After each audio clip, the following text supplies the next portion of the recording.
Good evening, ladies and gentlemen. This is the Elder Scrolls Online webcast and podcast brought to you by Alith, the fun, no pressure, social and casual ESO guild based on the European megaserver.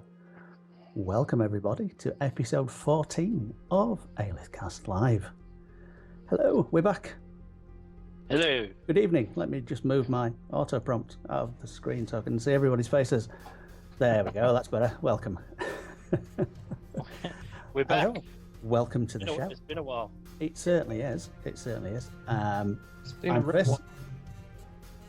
And with us tonight, as always, is Gareth. Hello, mate. How are you doing? I'm good, mate. I'm good. Good to be back.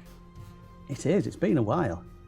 It has. I think Paul was saying earlier he checked the last timestamp on Skype. When was it, Paul?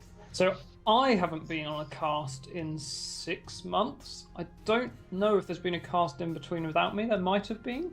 Yeah, I think there was. There was one. Yeah, but Yeah. still, one in 6 months is a bit long. It's supposed to be fortnightly.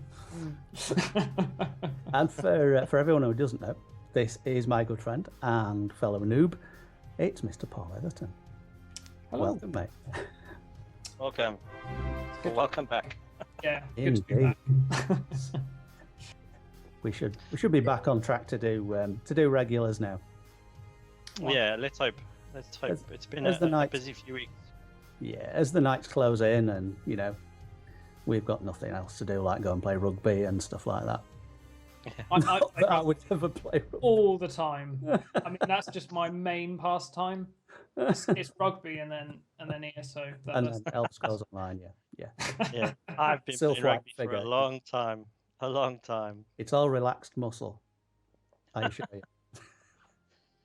Yeah, I haven't played as much as I used to do because I'm getting old now, and I can't afford to have a broken arm or a black eye every time I go to work. So I've had to slow it down.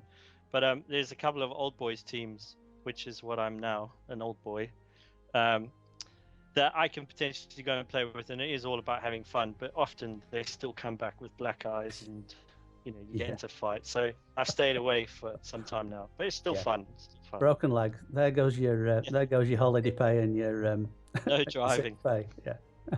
I get a lift into work sometimes with a rugby player, and every now and again it's no, can't give you a lift at the moment because I've strained my ankle and I can't drive. And just not selling it to me, to be honest. Damned inconsiderate. Yeah. Mate. Right. Oh, games. Yes. Paul, I believe you have something to get us kicked off. Yes, so throughout this cast, and I'm afraid this is only for you if you're watching live. So if you're watching us back on the recording, good to have you here, but you won't be able to take part in this. So throughout the cast, I'm going to be dropping in a magic word, and if you type that in the Twitch chat, then 3 minutes after that goes live, a winner will be selected. So the first winner will win 20,000 in-game gold. And the word you have to type is ordinator. You have to be able to spell ordinator to take part in this competition. Sorry about that. Okay, so what does that mean? You're just going to drop it in at some So point? so type ordinator in chat now if you're watching, and in 3 minutes time you will win 20,000 gold if you're lucky. And at another point in the stream I will be giving you a second word, so listen out for that. Awesome. And there they go. Yeah, that was pretty Oh. quick actually. Normally there's a bit of a delay.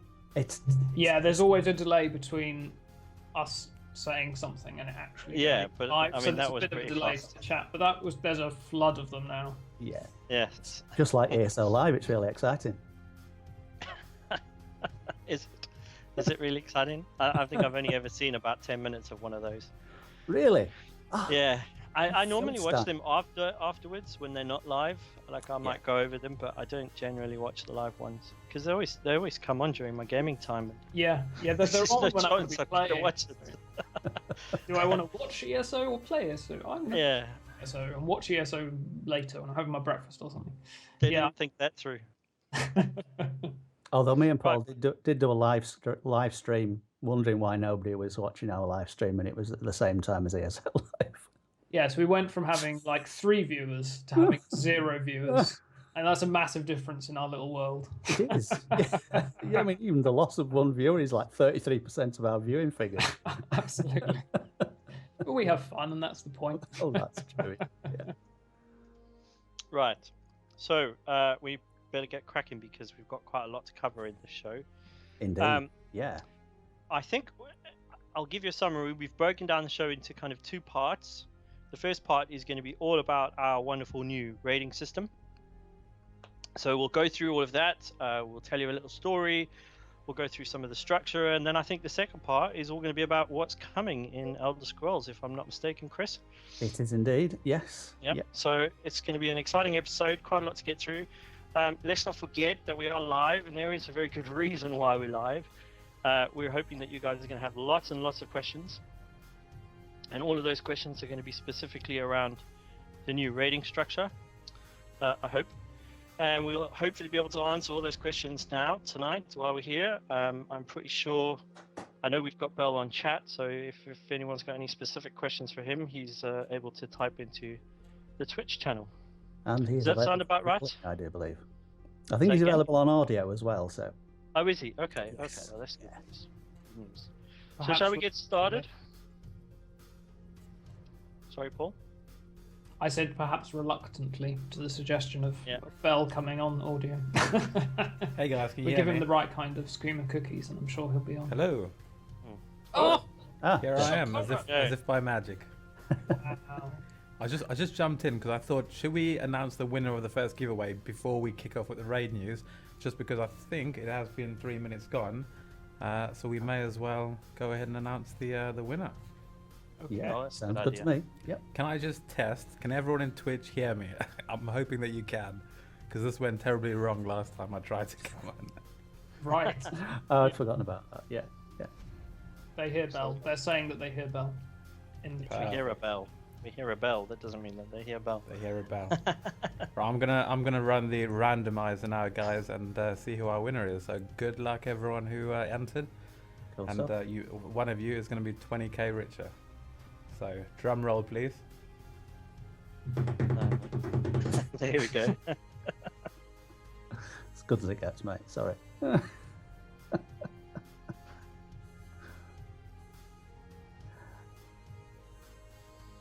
Quick, make small talk. My video is frozen on Twitch. In fact, it would be handy if I could just pull the video out. Yeah, I don't watch while I'm streaming because the lag confuses me. But you want to see the chat, don't you? Yeah, I've got the chat, but you can just pause the video and the chat keeps going. And then Oh, you yes. don't see anything, and it's much less confusing. Okay. Yeah, I'll do that.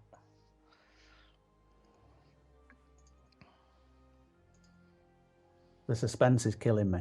It really is. Is it? I have This is not a fast. This is not a fast system. I haven't even entered, and the suspense is killing me.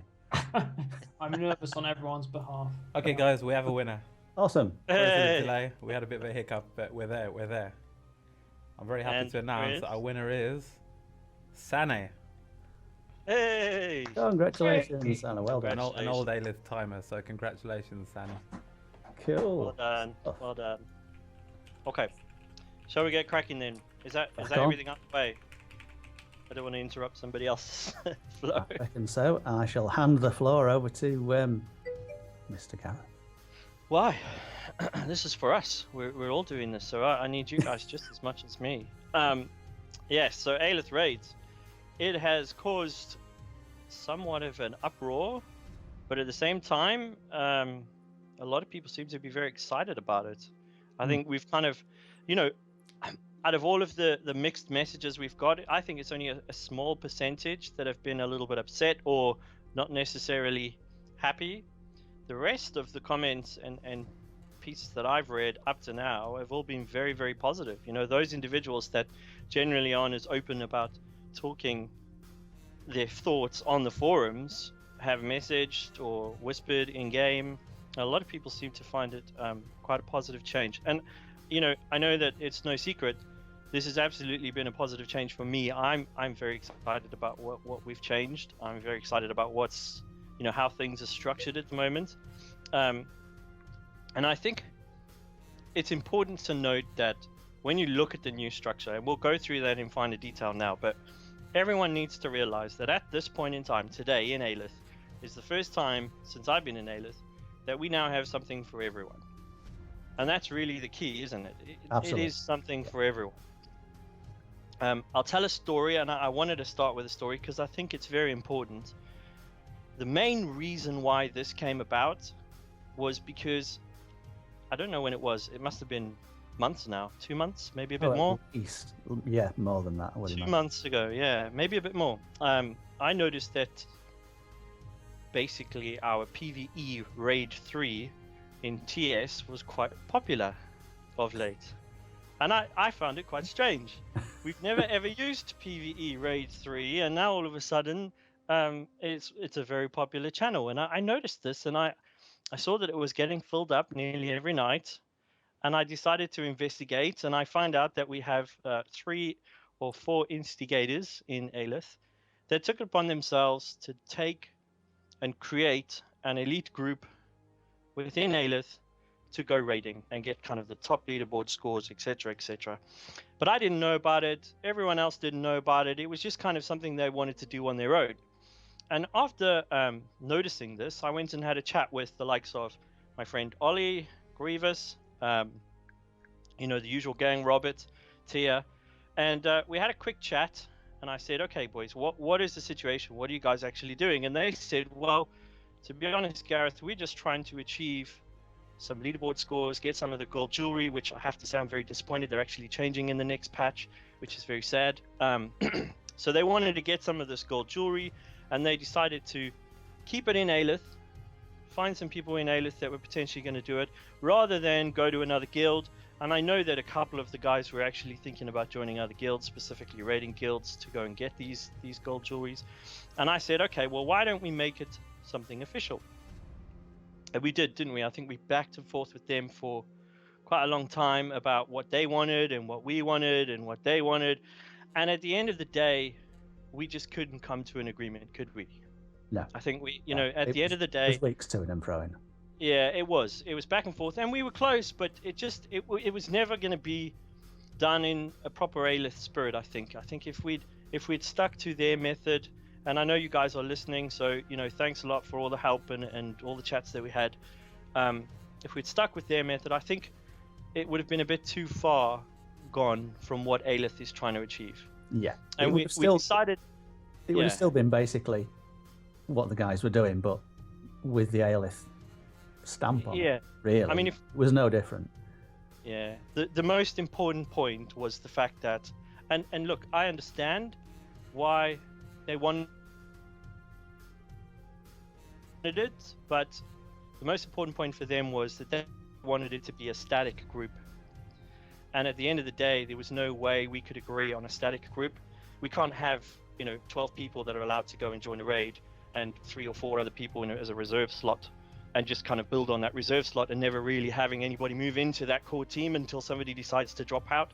And that was just the point that we couldn't agree on. And I do understand the requirement for a static group, and I know the benefits of having a static group, but it's not going to work in Alith, is it? At the end of the day, that's not going to solve our situation. So we decided to bring it back in-house, and we sat down and we went through all the pros and cons.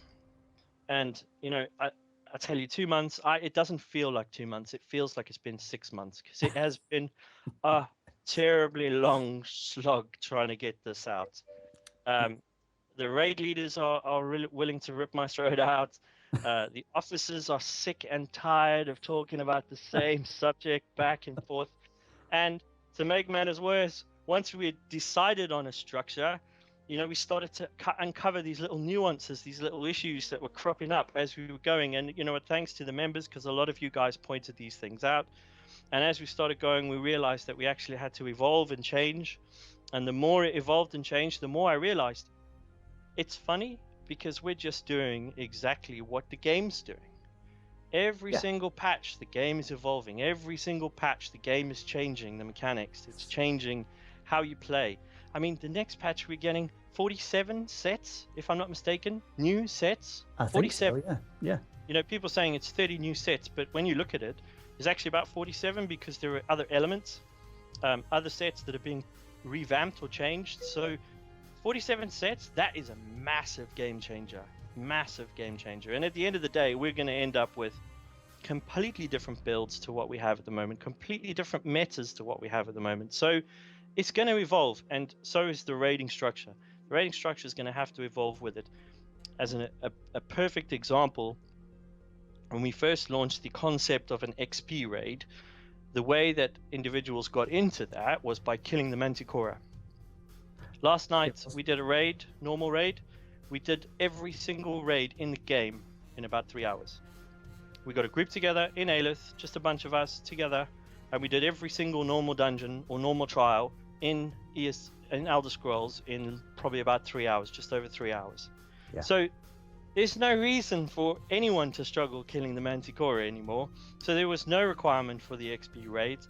And what that kind of meant was, as soon as we had an XP raid that was no longer an XP raid and anybody could join, those really experienced individuals in Alith when, well, this isn't a proper XP raid and we can't get through this really hard content, and they started finding other guilds to go to. And that was the problem for me. I mean, it's sad to see people go. Luckily within Elder Scrolls we're allowed more than one guild, so it's not technically a major issue as long as they stay in Alith. But it is always a sad point when you know a very good player has had to move on from Alith and is now spending majority of their time with other guilds because they just can't get what they want from Alith. And that's what I was hoping to fix with this. So, like I say, back and forth a lot. And I think what we've done, I think Finn said it best. Finn said, what? Keep it simple, stupid. And he kept saying that to me. Keep it simple, stupid. And at the end of the day, he's absolutely right. So what we've got now is a very simple structure. You know, we used to consider naming every single dungeon, what dungeon we were going to do, what trial we were going to do, what format for that trial. And you know what? We don't need any of that. No. In fact, when you do a raid with Alith now, there is no one trial. You pick whichever trial you want to do, and let's hope we can do 2 or 3. Or in some cases, let's do all of them. So that's kind of the idea now. Go on, requirements for the requirements pre all the changes that we've had were that you had to sort of focus on one. I mean, this was for the learning rates. You had to focus on one for a while to get the guys through that before you could go on to the next one. Whereas, I mean, you were saying about the group that you had the other night, where it took you about 3 hours to go through the entire thing. Last night, yeah. I went with you. I think it was last week. Last week, yeah. Totally random. He said, "Look, Chris, jump in. We'll go through." And we went through. Sanctum and AA. And I was on my not new Nightblade, but I was on my Nightblade. I was running a solo build, and it was the first time that I'd done either of those 2 trials. Completed them. I think I died once, which I thought I'd best do because it's traditional for me to die on Alith events, you know. So hey, but they are so different. The learning raids now, the normal mode of those trials are so different and are so good fun, rather than being such a slog, which they could have been in the past. They were in the past. You can just let's not sugarcoat it. They were tough in they the were. past. Yeah. You know, Veteran 12 trial was tough in the past. And Sanctum of Phidia was nearly impossible. I remember when I first started raiding with Alith, it took us 3 months just to figure out how to kill the Manticora. 3 months of raiding 2 or 3 times a week. On a normal mode raid, Yeah, well, there was no veteran mode. This was just a standard raid. Yeah. It was tough. And I think that's the point, is the game's evolved. It's now made these trials accessible to anybody. And that's what we wanted to do. But at the same time, we also needed to adapt our raids to suit the difficult side, because now the raids have also a very difficult side, and we weren't able to cater for that. So that's essentially what we've done. So I'm going to talk about each of the raids just so everyone's aware. In the past, we used to have a learning raid Halra as an example, or a learning raid AA or Sanctum. Today we have an Alith Academy learning raid. That's it. That's what we have. Now, I know with a learning raid, it's going to be a little bit more time consuming. You've got to go through all of those tactics and mechanics. Although I will say in the normal run, especially if we get some of the veteran players joining the learning raids, it's not as intense, the mechanics. You don't have to focus on them as much. But I think it's important that Red and the guys explain the mechanics to everyone so everyone understands what's going on. But you should be able to get through 1, if not 2 of those trials, maybe even 3, depending on the experience in the group, in the single session. And what's really great is you guys can choose now. If somebody says, well, do you know what, I needed to do Sanctum Ophidia. Under normal circumstances, they'd have to wait 2 weeks. For Sanctum Ophidia, maybe Sanctum's a bad example because I used to run those once a week. But let's say AA, for example. They want to do AA, they've got to wait 2 weeks before AA comes around again. They've missed tonight, now they've got to wait 2 weeks. Well, you don't have to do that anymore. Now you can go in and say, right, I want to do AA. Anybody else wants to do AA, and if you're in a majority, you'll be able to do AA, which I think is really great. And it's simple. Keep it simple, stupid. So we've done that. So that's the Alith Academy learning raids. And there are no requirements, are there? Other than, well, there are very, very, very small requirements for that. And there's no requirement to stop coming to learning raids either. I mean, if you're just a really casual raider and you just want to play with a really unusual build or something, and you have no particular desire to be 100% optimal, you're very welcome to just keep learning raiding as long as you want to. There's no pressure to kind of advance up this hierarchy. Exactly. Yeah. No, for sure. I mean, it's always going to be about a casual raid within Alith. We're never going to have that elitism stroke hardcore stroke be on time, wear this, wear that, do this, do that. You don't have that, sorry, you're out. It's never, ever, ever going to be like that. Not in Alith, not a chance.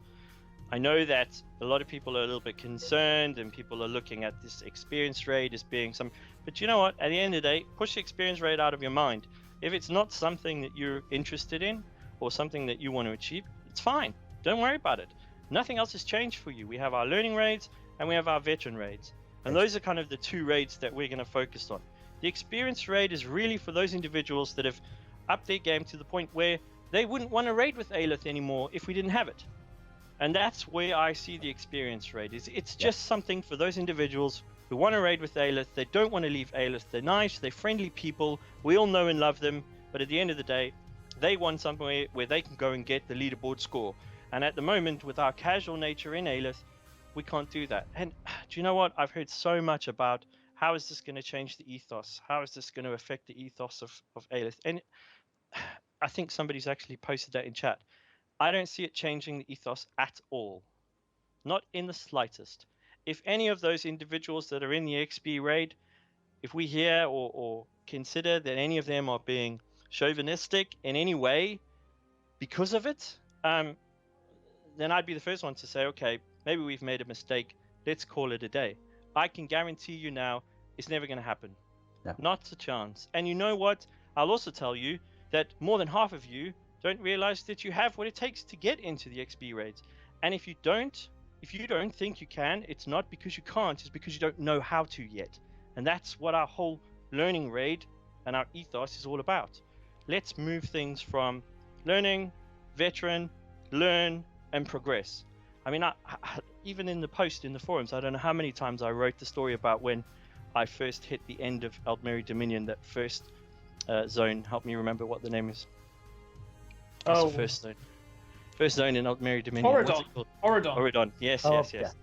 And I started Elder Scrolls, my first time I ever played Elder Scrolls, and I started with an AD character because I read somewhere that AD was probably the good. And I got to the very end of Auridon, and I walked into this dungeon, and I've been doing dungeons all the way along, and I just couldn't believe how difficult it was.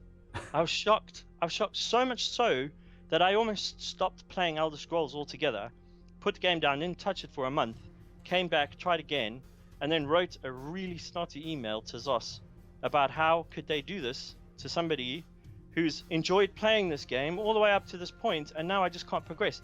And later on I found out that it was Banished Cells, a 4-man dungeon, and I didn't realize it was a 4-man dungeon. So I'm there trying to do this dungeon all on my own, and I got pretty far. I'm pretty sure I got to the first boss.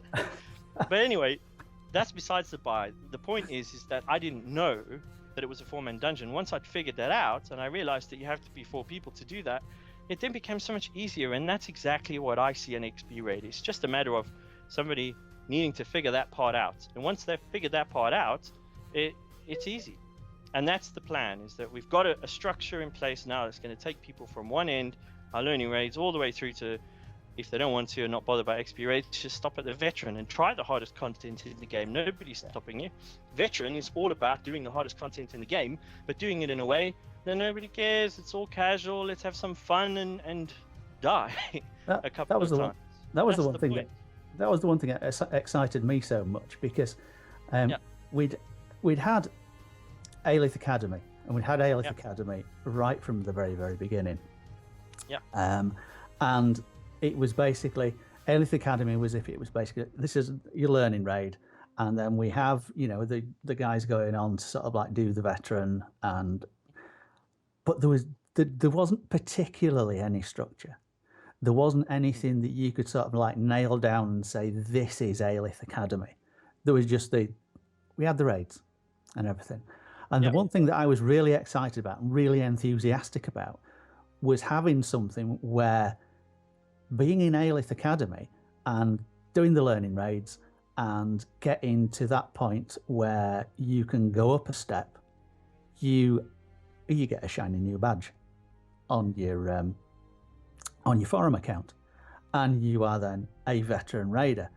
And then if you really, really wanted to push hard and you were aiming for that high echelons of being able to do and I say high echelons because I've wanted to get through one learning raid, let alone, I'll never be sort of up there. I'm old and my reactions aren't too good.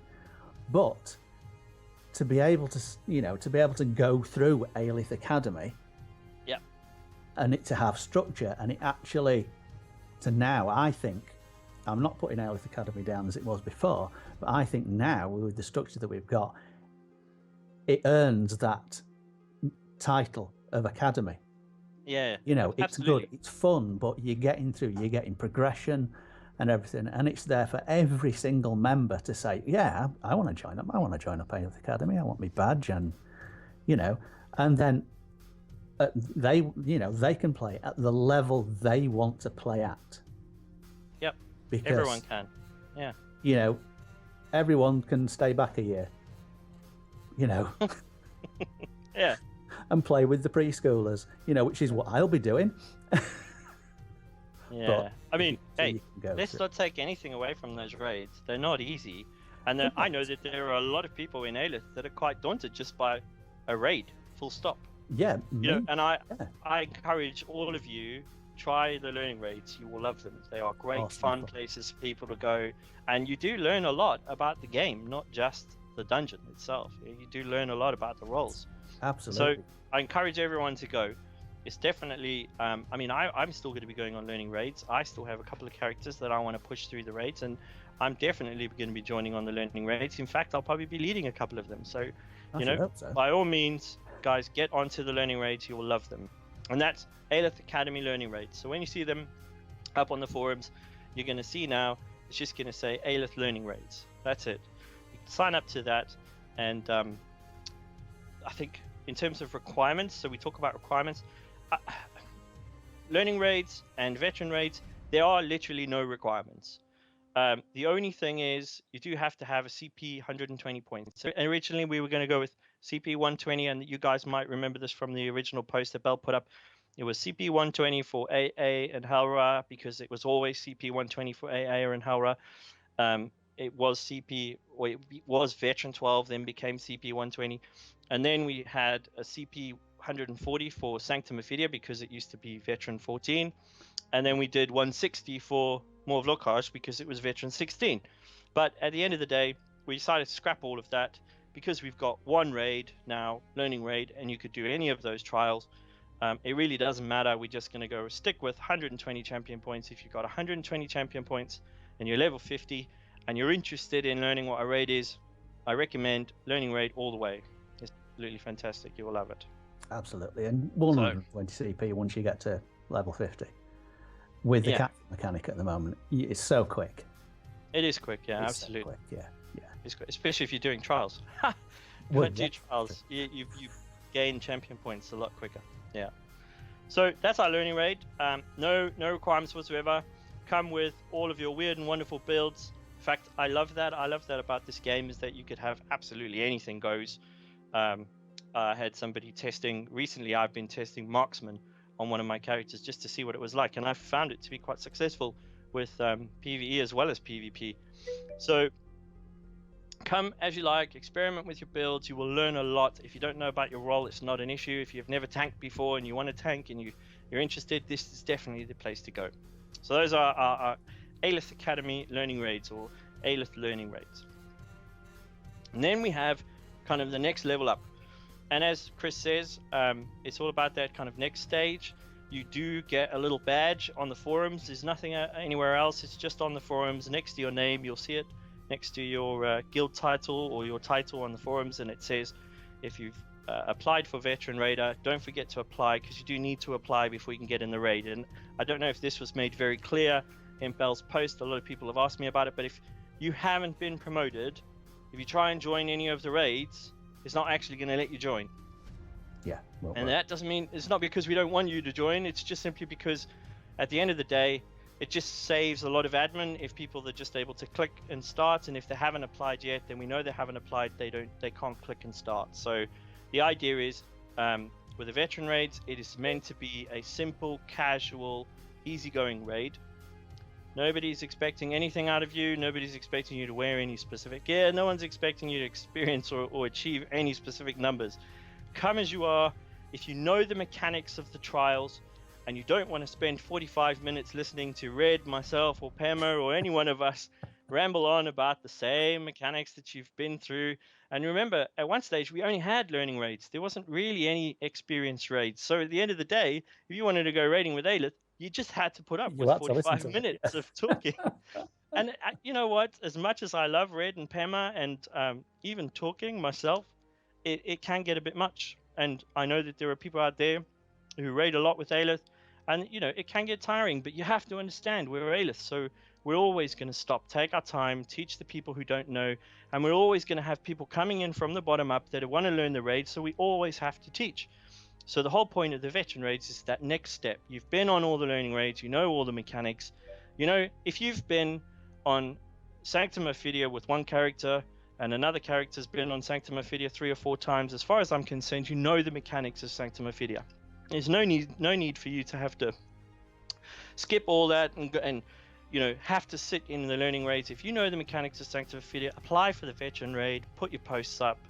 In terms of the requirements for Alith veteran raids, the only thing that we've asked you to provide is a screenshot of those ridiculously easy to achieve achievements: Trials Blocker, Trials Healer, and Trials Damage Dealer.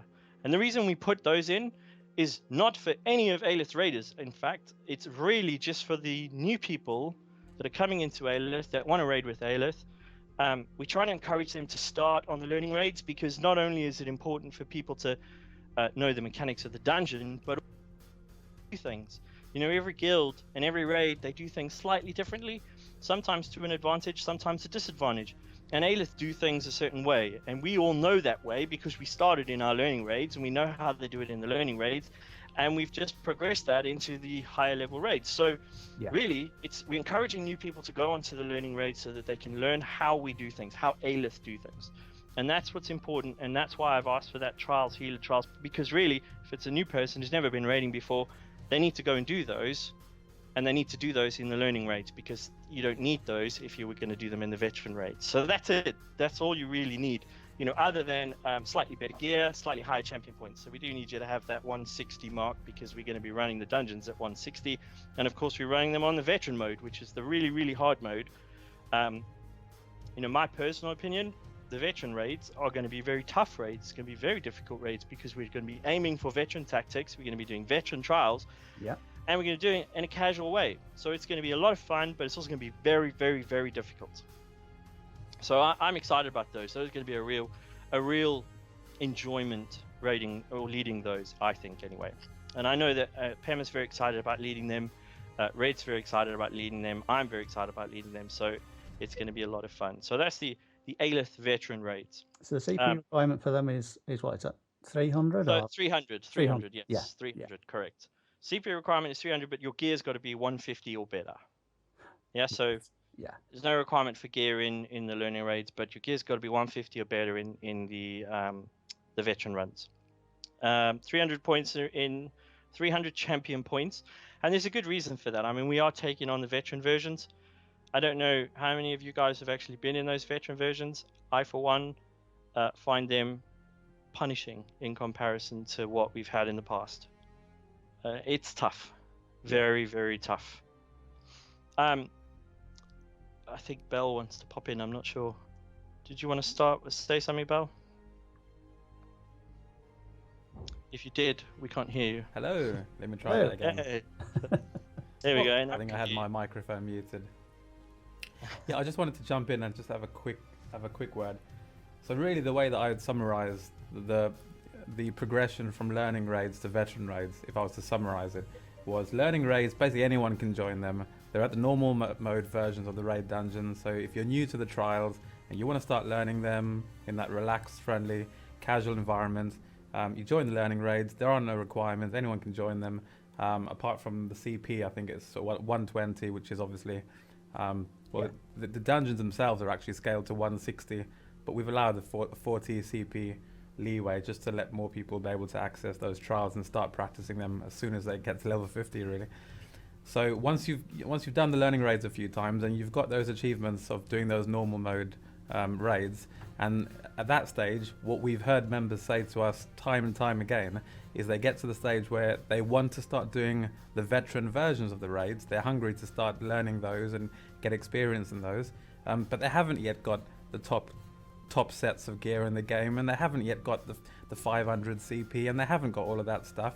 But they still want to get into the veteran raids, and they want to practice them and learn them with fellow Alithians.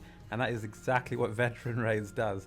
So veteran raids, you don't need to have the top sets in the game. You don't need to have ridiculously high levels of CP.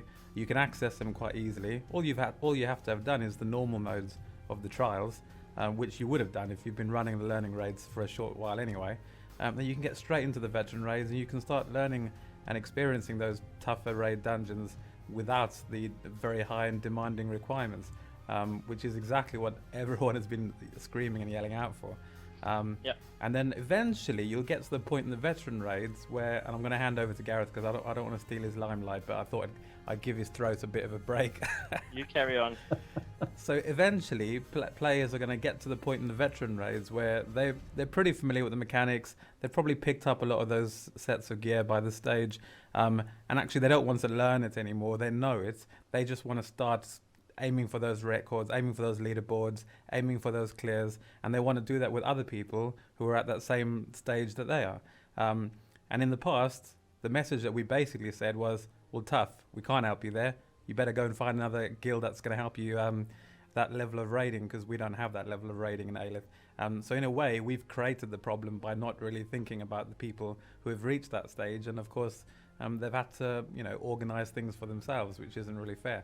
Now we've got that third stage, so you can continue to raid with fellow Alithians, and you can take on that much harder the much harder content with people who have reached that stage that you've reached. So if you look at the entire structure, there's definitely a stage in there for every single person in the guild. There's nobody that's going to be in the guild that's going to look at that structure and say, well, I can't go to any of those raids, or I don't fit into any of those raids. Wherever you are in terms of Elder Scrolls Online, in terms of your gear or your CP or your level, whatever stage you are, there's going to be a raid which is designed just for you at the stage that you're at. And when you get bored and you've reached the peak of that particular type of raid event, then there's another raid event ready waiting for you at the next stage up.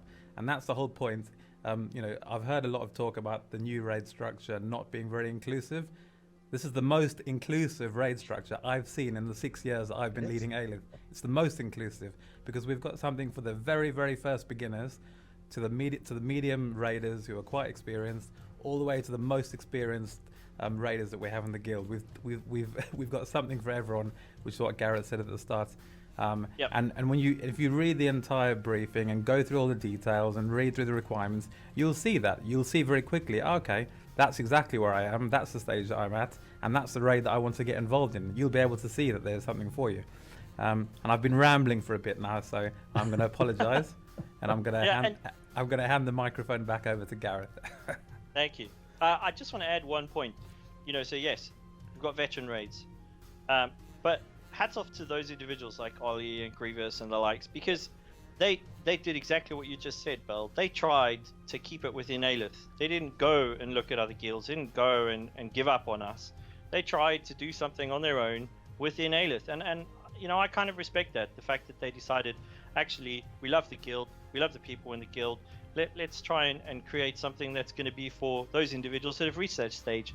Fine, we couldn't agree on certain points, it's not neither here nor there. The fact is that I think now we've managed to create that structure, and the first veteran raids that we put up, experience raids that we put up last night, so for those of you who don't know, we managed to get 2 weeks of raids up last night after much deliberation, but we got them up. I was very happy to see those guys kind of sign up and get on board. So, I appreciate what you guys have done. I appreciate all the comments and all the bits and bobs. So I just wanted to kind of make that clear. So I'll go back to the veteran raids because I think we need to cover this a bit more. It is absolutely going to be very, very challenging, and we are taking on the hardest content in the game, without a doubt.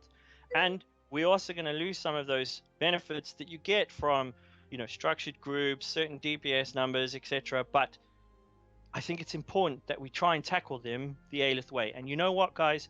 When we all take on those veteran raids and we manage to take down those bosses and actually achieve these raids, I will be the first one to say, right, let's scrap the experience raid, because you know what, guys? The veteran raids, we're getting through them with no problems. But I don't think we're ever going to be there. And I think that the game is going to continue to evolve. It's going to continue to make things more difficult. Let's not forget, we only have access to 531 champion points at the moment. There are 3,600 available to us, right? So this game is going to continue to get harder and harder. And there are some very creative people out there, very creative builds that are achieving ridiculous numbers. These guys are the guys that they have set this content for. That's what they've done. They've created the same content for everyone else. Here it is. But they also know that there are some extremely talented players out there that have really reached beyond what they probably expected, and they had to go, well, crap, we better give them something to do, because they're just mashing through everything else. And that's what they've done. They've evolved the game to suit those guys. And I think all we've done as a guild is we've kind of followed suit, and we've just developed something that's going to try and evolve with the game. So veteran raids, they're going to be my favorites. They're going to be lots of fun. They're going to be the usual laugh, the usual what everyone expects from an Alith raid. And then we have the next level up, which is the experience raid, which we've kind of gone into. Now, the only thing I want to add about the experience raid is that there are requirements, which I know is not necessarily the way Alith would do something, but if you aren't sure why requirements are required, experience raids are probably not for you yet. And I think it's just that learning curve. Once you've reached that learning curve and you suddenly realize why it's important to have ebon armor, once you understand that, that's when you've reached that experience level. Suddenly you're going to be at that level, and that's when you should be applying to join the experience level, because you know that ebon doesn't make you a better tank, not in any way. It probably makes you a worse tank. I know it makes me a worse tank. I'm much better in my Hispark, but I realize that ebon is required because it helps the group, and helping the group as a team is what needs to be done at this level to achieve those goals. It might be that next patch we have a whole host of new sets. It might be that next 3 or 4 patches down the line we have access to 700 champion points, and when that happens, Hispark is back on there. Hispark is definitely going to be the next, or the back on the tank, because we don't need that additional buff from the tank. We can achieve it now because we have 700 champion points. Yeah. And that's what I think is quite important. We need to keep evolving with the game. Yeah. And I mean, let's face it, if you look at other MMOs, yep, you're talking about some of the trials in, let's say, it's got to be mentioned because it's a yardstick, World of Warcraft. There are progression guilds in World of Warcraft that spend months and months just achieving one single raid. And if Elder Scrolls Online wants to carry on in its position as a popular MMO, it has to cater for that sort of thing. Yep. Like we have to cater in Alith for our raiders who want that sort of thing. So Yeah. you know, this evolution that's going on is not something that Alith is, as a guild, is imposing.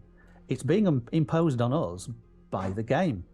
Yeah, absolutely. That's something, you know, the requirements, the meta that requires you to have Eben. I hate It's them. something that is imposed by ZeniMax. It's not, you know, we don't really have a choice. Yep, exactly. Yeah. I don't like wearing Eben as a tank. I think it makes me a worse tank. I don't like wearing Spell Power Cure as a healer. It's a healer. But at the end of the day, it's what's required at this level to achieve those dungeons or get through those dungeons. And, you know, I'm not the one who made this up. These are people who are much better than me, go out there and test these things and come back and say, hey guys, we managed to do it. This is how we did it. And when you start going into the actual detail of how they did it, you think, whoa, this is going to make me worse at this game than what I already am. This isn't going to make me better. But when you think about it from a group point of view, actually, it makes the whole group better. And yes, you suffer a little bit, but Yeah. and when you realize that, when you click it, and you know what, I'm still learning it. Absolutely, I'm definitely not there yet. But I'm lucky in the fact that I have some very experienced players within Alith that I can bounce ideas off with and kind of get ideas from, and just say, do you know what, guys? I got a career, I work, I've got a family. I don't have time to sit and work out all this nuanced details. But I've got people like Alith-Cast, people like my good friend Dr. Jovik or whatever his name is. These guys, I can have a chat with them. I can have a chat with guys in our guild like Ollie, like Grievous, like Robert, and say, okay, how are people doing this? Because I can't figure it out. And this is what they're telling me. And when I look at it and go, yeah, okay, but we can't really impose Eben armor on someone when it makes them a worse tank. And they go, well, Gareth, if you don't realize that that's what's needed, then you aren't ready for experience raids. And you know what? They're absolutely right. Yeah. Because I wasn't ready for experience raids. But now that I've looked into it and I've spent time researching, and trust me, I don't just take their word for it. Like, I will go and research it and make sure that what people are telling me is actually right. And when I figured it out, they are right. This is the only way for us to do it at the moment. So at the moment, it's really crap, I know, but if you don't have Spell Power Cure, you can't go on the XP raids. If you don't have Eben, you can't go on as a tank. A Spell Power Cure as a healer. If you don't have Eben as a tank, you can't go on. The other point I want to add with the experience raids, actually, in fact, with all raids, is the template. So one of the challenges that we faced when we decided to abolish the type of dungeon we were doing was the template. One of the things that was, quite prevalent in the past was if you did Sanctum Ophidia, the old mode, you had to have 3 healers, you had to have 2 tanks, you had to have, so there was a specific structure that you needed for the group to do that raid. But then you went into Hel Ra and it was slightly different. Or you went into AA and it was slightly different. And because we abolished doing AA, Hel Ra, Sanctum altogether, we've decided to create one template doing multiple dungeons. And that was quite a challenge. I mean, we had to think about it for quite a long time. And I think the decision that we made was we're going to introduce 2 new templated roles, if you like. So we've got your traditional tank, who you call your first tank, main tank. He wears the Eben armor. Additional sets that he can wear. Doesn't really matter. Whatever makes you good. You've got your 2 healers, 2 main healers. Those are the 2 guys that are going to be delivering both the resource management for the group as well as the spell power cure, so increasing their damage.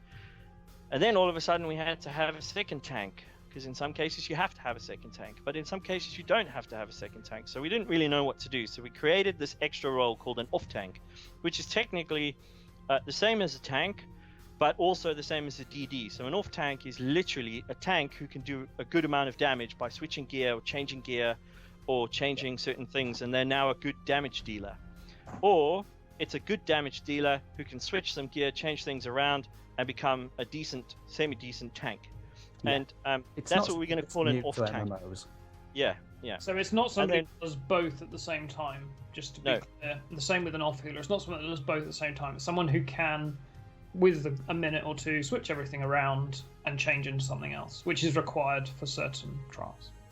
Yeah, so the healer part is pretty much the same thing. I mean, it's slightly different in the sense that you could have a damage dealer that can have a resto staff and do decent amount of healing. And in a lot of cases, that's all that's really required for if a third healer is required at all. But a tank is a bit different. If you're tanking, you're going to need one set of gear. If you're doing damage, you're going to need another set. You can't do a lot of damage with your tanking setup normally under normal circumstances. So we've added in tank, 2 healers, 1 off tank, 1 off healer, and 7 DPS. And that's going to be the same for every single one. So if you're an individual and you're coming to sign up and you're looking at the sign up sheet and you've only got off tank spot available, you need to ask yourself the question: I'm a DPS, yes. Can I switch gear to tank? Maybe no, not at the moment, but I can go make a set of tanking gear and test it out and practice a bit, and then you can absolutely sign up. Or you might think, you know what, I'm a healer. I'm looking at this, it's only got an off healer spot. I know that I can switch out my resto staff or a destruction staff or change some gear, and I can do a decent amount of DPS. You know, you can switch in. And for the experienced guys, I mean, I'd be very surprised if the experienced guys didn't already have in almost all of their characters a DPS, a healer, a tank, and maybe one character can do all 3. And pretty well. Yeah. And I know I've got my sword can do all 3. I know that there's a lot of other players that I know in Alith that have a character that can do all the roles. So really, that's the whole point. Is it's one template that will fit everything. So have a look. Don't get confused. If you have any questions, by all means, ask any of the raid leaders. We'll explain it to you. There is a description, but I think that's an important point to mention. So I'll go over the requirements for the experience raids. And, you know, it's very important. It's open to anybody. If you want to join an experience raid, if you've gone on the veteran raids, you're happy with the veteran raids, they're lots of fun, but you want to take it to that next level, or you've kind of reached that point where you want to get on the leaderboards week in, week out, you aren't getting those gold jewelry sets that everybody's talking about at the moment, which, by the way, they're changing, so you're not going to be getting those until you do the hard mode, and there aren't many of us in Alith that are going to be able to get through those veteran hard modes. But anyway, if you've reached that point where you're in the veteran raids, you're loving them, but you want to get to that next level, it's open to anybody. All of you can apply. The only thing is you need to have certain requirements. And I know that this goes against what we've always done in the past, but I'm telling you guys, this isn't us. This is the game dictating what we've got to do to achieve this. And that's all we've done. If you're not interested in providing any kind of requirements, then that's absolutely fine. Stick with the veteran raids and we'll get through it that way. If you want to get to that next level, you got to do the requirements. And those requirements are quite stringent. Don't ask me why. They're so ridiculously stringent, but unfortunately that's what the game's telling us we have to do at this point in time to get there. So 531, or let's call it max champion points. So every single time we upload and there's an update, we are going to increase the amount of champion points for the experience rate. So at the moment it's 531. Next patch we'll get another 30 points, so we'll have it at 561. So you do need max level champion points. So keep working those champion points, people. Make sure that you stay above the curve if you want to join on the XP rates. I guess we'll have a grace period just after the patch. Oh, absolutely. To give people a month or whatever to get those 30 points. To catch up. Yeah, absolutely. The other thing is gear. So, you know, you really do need to be running sets, not just purple or gold gear. It's got to be a set.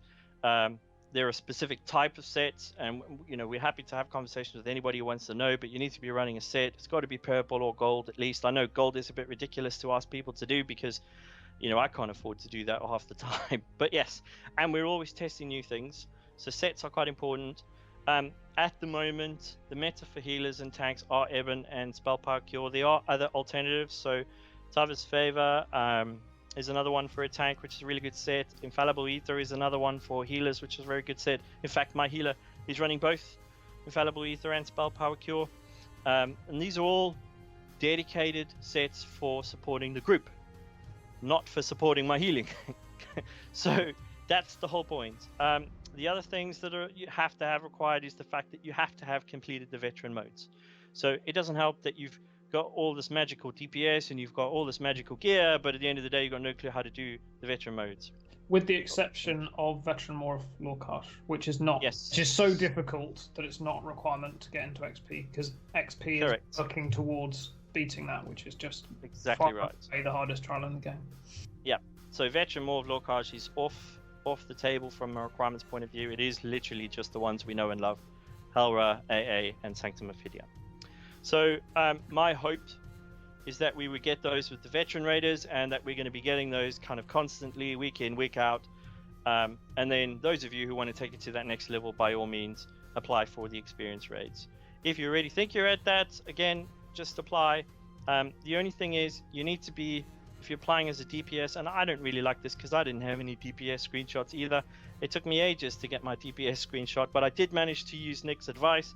Go to that scaled court conjurer in Veteran Sanctum Ophidia, 1.7 million health. He doesn't hardly do any damage to you. If you're on your own, you can easily get kind of 20, 25k. If you're not on your own, get your healer to come with you, get a tank to come with you, those who have got the Warhorn and have got all the buffs, and use those guys to help you get to that 25k number. Once you've got that, take a screenshot and you're in. Send that across to us and you're in. It's very private as well, so I want to point this out. We're not advertising anybody's numbers to anywhere. The only thing that people know is you can achieve a minimum of 25k DPS as a DPS if you've been accepted to go into Alith XP raids. Nobody's advertising anybody's DPS anywhere. So, make sure you guys apply. Moving on. Just have a read, because I think Bell's shouting at me. Is he? Oh, Bell wants to come on again. Indeed. Come on, Bell. Hey guys. Hello. You were on a roll there, man. I just feel bad for you. I feel I've got to come in, let you get a glass of water, let you recuperate. What I was going to say, guys, is that a lot of the fear that I've been seeing is really around Alith and our ethos and how this new raid structure impacts that.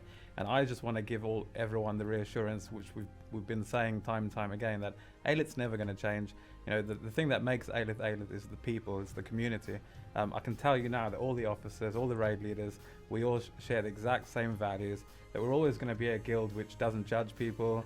We're going to be a guild that encourages supporting each other, encouraging each other, being respectful to each other, and having that friendly community environment. And I can promise you now, whether you're on a learning raid or a veteran raid or even an XP raid, trust me, those rules are built into our guild. You only have to go to our rules page and they're all listed there.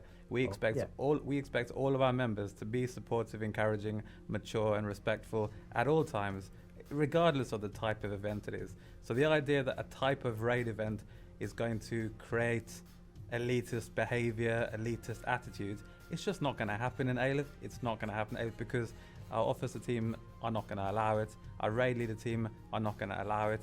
As soon as any unacceptable behavior or language crops up, you can bet your dollar that the raid leaders and the officers are going to nip it in the bud. But honestly speaking, from some of the stuff that I've heard from all of our members, I'm not worried about it. I know that a lot of our most experienced raiders actually want to play with the rest of the guild more. They want to help out the guys that are still learning and still growing, and they've been offering their help. And so I think actually we've got an amazing community, and that's not going to change. So I guess I just wanted to give all of you guys that reassurance that our attitude and our general view of Alith hasn't changed, and the rating structure has changed just so that we can enable you all to have more options and enjoy the content of the game and have success with it with your fellow guildmates. But that's not going to change who we are or how we behave with each other. So that's my heartfelt reassurance to you guys. If I were you guys, I would the raids launch next week. I urge all of you guys to sign up to those raids. Get stuck in. We've already seen the raid events getting filled up. We know they're going to be fun. They're going to be engaging, and we want you all to enjoy them. That's what they're there for. So I think I want you guys to stop worrying and start enjoying and start having fun. And if we do come across any technical issues, of course we're going to address it. Of course we're going to adapt however we need to. So you've got no worry there. We're not going to allow our raiding to fail. We don't set these things up for failure. We set them up to be successful and to be fun. That's the most important thing. So we'll make sure that they work, and we've got your guys' backs. I mean, that's the only way I can put it. We don't want Alith to change. We're not going to let it change. And we're here for you, the officers and the raid leaders alike. So all I have is my word, But I would ask you guys to, judge us based on what you see over the next few weeks, and I think you'll find that we're still exactly the same people with the same views and the same guild. So, on that note, I'm going to have the microphone back over to Gareth. But I just thought it was important. I just thought it was important to say that. Yes, I agree. Absolutely. Yeah. One extra point just to cover getting promoted. I think it's pretty obvious, but for those of you who haven't seen it, there is a new button underneath the members column at the top of the website.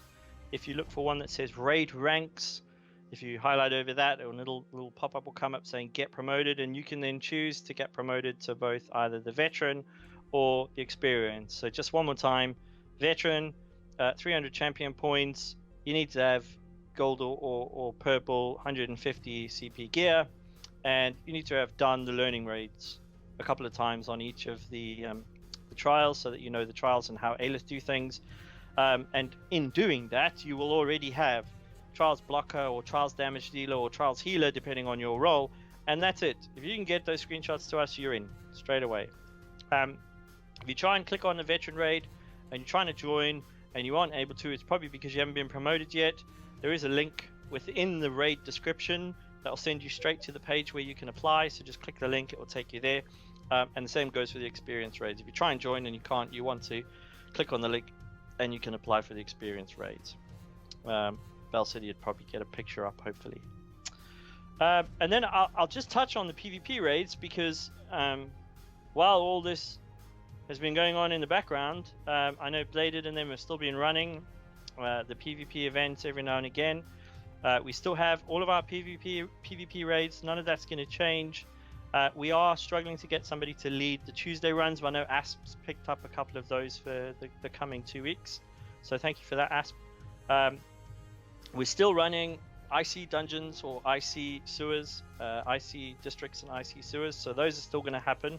We're running those. How it's going to work at the moment is we have a Wednesday and a Saturday. On a Wednesday, we will have the IC sewers. Then the Saturday, we'd be doing the districts. The following week, we're going to be having 2 PvE dungeon runs, so learning dungeon runs, depending on how many leaders we get for that. And remember, guys, we don't put any pressure on our leaders. If they're available, they're available. If they're not available, they're not available. So if you don't see a raid up in its specific time slot, it's only because we don't have a leader available for that night. Yeah. So second week, we're going to have a PvE dungeon run where we can learn the new dungeons. I know I still need to learn those, so I'd be happy to go on a couple of those as well on a Wednesday and Saturday. And then the next week, we're back to IC again, except the Wednesday now we'll have it as where previously it was districts on the Wednesday, it's now going to be sewers, and where previously the Saturday was sewers, it will now be districts. And the reason we do that is so that we've got something for everyone, and if you can only really play during the week, you can still go to all the dungeons. That's another point to add about the trials. I know I'm jumping back to trials, but just to add to that, we initially used to do a learning run on a Tuesday and a Thursday, and then we had an experience run on a Sunday. That's how we used to run. Because we've now added in the veteran raid, we've now got 2 extra runs during the week. So we are literally raiding Tuesday right through to Sunday. Every single night there is a raid for Alith. We've switched out Thursdays. So Thursday's run used to be a learning run. We've now switched that with a Friday. Friday is now the learning run, and a Thursday is now a veteran run. So just to be clear, Tuesday learning, Wednesday experience, Thursday is going to be veteran. So you've got one of each of the types of raids during the week, and then comes the weekend, we've got Friday night learning, Saturday night veteran, Sunday night experienced. So again, each type of raid but on a weekend. So anybody who plays during the week is going to be able to go on any of those raids, and anybody who plays during the weekend is going to be able to go on any 3 of those raids. Back to PvP, so we've still got our non-vet PvP on a Sunday, which Bladed always runs for us. Thank you, Bladed. We've still got our casual PvP on a Friday night. We don't think that this is going to have too much of an impact, having a veteran run alongside a casual PvP. We've been doing that for ages on a Tuesday with the learning raid and PvP, and it hasn't had too much of an effect. So we thought it would be okay to double up on the Friday nights as well. And Wednesday and Saturday we obviously double up with dungeons and IC. And then Sundays we have non-vet earlier during the day, and then the experience raid in the Sunday evening. So I mean, it's a pretty full calendar if I don't say so myself. It's Top to bottom. Yes, yeah, and that's a lot of working out as well. Yeah, it is. I know it took us time. One more thing that I want to add before I move on to questions is a very big thank you to our raid leader team. I know that we had a break, so everyone thinks that the raid leader team have just been sitting down enjoying the game, but it is absolutely not the case. We took a break because this was quite a big resource drain on us. You know, every single person was involved. Every raid leader was involved. Even the PvP raid leaders were involved. Everybody was involved in developing this system. And every decision that we made had to go through everyone first before a decision was actually taken, because we wanted this to come out, you know, as being something for everyone, and everyone having had the opportunity to make sure that they were happy with what was being released. And I want to say a big thank you to all the raid leaders and all the PvP leaders. Absolutely. You guys have been absolute stars. And I know you've been working really, really hard and have hardly had any time to enjoy the game. But yeah, it's a bit much appreciated. I will actually say one thing about Bladed's Gambit PvP. We did discuss it. Gambit PvP that Bladed's currently running, I don't know if you guys have seen it. A lot of you have. I've been on a couple of runs. It's very fun, very intense, but very fun. We haven't made it official yet because it was on Bladed's request to not make it official yet. We have added a template in, a specific template, because there is a specific requirement for Gambit PvP. We've added the template in, and Bladed's going to continue to run it on a Saturday, but you know, if it gets any more success than it's already been having, and Bladed's happy to do it, we will look at making that an official Alith raid. At the moment, it's just going to be casual for now until Bladed gives us the thumbs up. Cool. So yeah, thanks guys, all the hard work, much appreciated. Indeed. Yes, really is appreciated. So I think we're going to move on to some questions now. Q&A. Yes, and we need something to talk about while the questions are coming in, streaming in. Are we going to have another giveaway? Yeah, we could do. The danger of having a giveaway right now is it will cause lots and lots of people to type that word in the chat, and all the questions will be lost in the flood. So I did think about it. Perhaps unwise. Yes. Perhaps unwise. Yeah, the only small talk I can make is that a dog just appeared and disappeared behind you, Chris, but not the big one. Yes, usually there. I realised you had another dog. We've got two. Yeah, I was about to suggest that while the guys are thinking of questions to ask and you two are making small talk, I'm going to go and pick up my decrepit terrier and put him back on his chair. Oh, okay. Otherwise, he has to take about 40 attempts at it. There he goes again. He comes in and looks at it and thinks, no, screw that, it's too high. And then goes away and then looks all pathetic because he's about 17 and a half. So, and bow-legged and half blind, and you know, and there he goes again. We have a question. We've got two questions so far. The first question is, when are you going to shave, Gareth? Because you're sporting quite a 5 o'clock shadow there. Yeah, I'm not going to shave. This is my beard, guys. This is me competing with the likes of Chris and Bell. I don't know if anyone's noticed, but Bell's starting to give Chris a run for his money with his beard of late. So this is me trying to compete, but I'm there we go. There's the picture of the dog. Oh, and the other one. Oh. Special treats. There have been some Noobs in Snowland streams where the dog is just howling in the background and Chris has to wander off and swatch it out. That's Trixie, the big black one, if I'm not mistaken. Don't know if we can hear you, Chris. I'm sure you can hear us. Yeah, Bell is just gradually turning into his character, basically. He's starting with the beard and no comment on the belly, but... He's trying, he's getting there. The next question we have is, where are your guys' silly hats? I feel like Chris needs a tinfoil hat by now. Yes, I keep promising to make one, don't I? But I keep forgetting. And I've just had my hair done. I'm not putting a hat on. I think that's an initiation process. Initiation process for new people. I'm not new. Chris isn't new. Paul's not new. Anyone who comes and joins us who's new, we'll get them to wear a silly hat. If anybody sends me a knitted Klein bottle hat, I will wear it on Alith-Cast. It's quite specific. That is It very is. specific. Very It's specific. sufficiently specific that I'm gambling on nobody doing it. That's what's going on there. Do they have to knit it themselves? No. No. Right. Mostly because I wouldn't have a way of verifying that. Do we have another question come in? Thanks for all the hard work. I'm really looking forward to the new raids. Is there a way to find out if a second character has been successfully promoted, given that we already have, for example, a veteran raider badge? So I will touch on this because it is a good point, a valid point. At the end of the day, we're just gonna, go with what you guys say and use the trust system. If you already have a veteran raider badge, you can essentially sign up for any of the veteran raids with any character.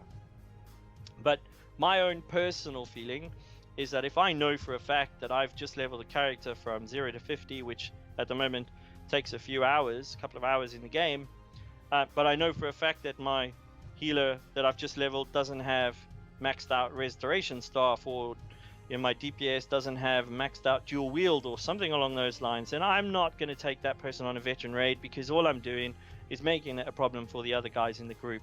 I would rather be comfortable taking that person on that character on a learning raid, see how that character does on the learning raids, and then when I'm comfortable and all my skills are maxed out and I'm doing, I'm on a par with my other character, I will then bring that into the veteran raid. But it's not required, and nobody's going to police that, guys. It's entirely up to you. If you feel comfortable with your character, you know the mechanics, and you want to bring that, there's no reason why you would have to promote it. At the moment, we're accepting applications for all of your characters. I know all my characters that I want to play. I've got 4 characters that I've currently applied for. I only have 1 that I've applied for on the experience raid, and I have 3 others, both a tank, a healer, and a DPS that I've applied for. I think 3 or 4 others that I've applied for on the veteran raids. So by all means, if you want to do that, apply for veteran raider, apply for XP raider with 1 character, and apply for veteran raider with another 2. You do that. That's 100% fine by me. If you've applied for XP and you get the XP raider, though, you are going to get the XP badge. And if you've got the XP badge, it then means that you can essentially access any of the raids in Alith. If you've got the veteran raider, you can access both the learning and the veteran ones. It doesn't really matter what character you bring, just bring the one you're comfortable bringing. But I know I'm going to do it that way and focus on characters. We have a question from Neffin asking if all the raids from learning to XP, if we're able to stream them, if the group is all in agreement. Absolutely, it's not going to change. That applies to every single event, doesn't it? It does. Our streaming policy is on the site, and it's the same as it was before. And yeah, that hasn't changed at all. No, won't change. Yeah, by all means, Neffin, you go stream ahead. Full stream ahead. One question that I noticed, and it was in guild chat a few nights ago, is that someone was asking for the veteran raids. Is that what if you don't have if you haven't completed More of Lorcage because you don't have the DLC? Sorry, say that again. If you want to be a veteran raider but you haven't completed More of Lorcage on normal because you don't have the DLC, it's not a problem. Just indicate that you don't have the DLC. You've completed the others. No problem. You get into veteran raids. It's not an issue. If you don't have the DLC, we're not going to stop you because getting into the veteran raids because you don't have the downloadable content. No problems. Just be aware of the fact that there is possibility that the group are going to want to go to More of Lorcage. You've signed up. And obviously everybody being Alith and Alith being Alith, if somebody says, oh, I don't have the DLC, there's a good chance you're not going to end up going to that raid. But if it so happens that the group all wants to go to that raid, you might be replaced. And that's not anybody's fault. It's just that, it's the situation that we're all in. But nobody's going to stop you from getting the veteran raider badge because you don't have the DLC. No problem. So we've got a question from Robert. Yep. Is that why has the DPS requirement for the XP raids been set to 25k instead of 30? Similar to that was requested by P3, was it? P3. Since 25k is easily achievable at the Conjuring Sanctum, seeing as it's not moving or doing anything. While in raids there's movement and rezzing, so it's quite a big DPS loss, and then 25k is, in Robert's opinion, is quite low. Yeah. So he's got a point, but at the same time, Robert, you need to realize, mate, that we are evolving here, and we need to take baby steps to evolve. It doesn't necessarily mean that we need to jump straight into P3, if you like. We need to evolve, and we need to evolve, and I think this is a very good baby step, and I think it's a fairly big step for a lot of people, and that's where I want to be at the moment. Anybody who can achieve the 25k mark, I'm happy with, and I'm more than happy to take those individuals on a raid. I realize that, 30k, but really, my opinion, the difference between 30k and 25k is Maelstrom Arena weapons. If you can get Maelstrom Arena weapons, then you're just as good a player as you were before, except now you've got Maelstrom Arena weapons and you're able to hit that 30k mark. And 30k with all the group buffs, even 25k with all the group, it's easily done. And most of the individuals that have applied are well over that number. So I don't think we're going to have a problem. I'm happy where the number is. Very happy where the number is. It will evolve, though, as the game evolves. As the game evolves, yeah. As the game evolves, as the requirements absolutely. go up, indeed. Yeah. We have a question from Not Connected. Said that, and I think it was me that said it, that it only takes a few hours to level 50. Yeah. Please tell us more.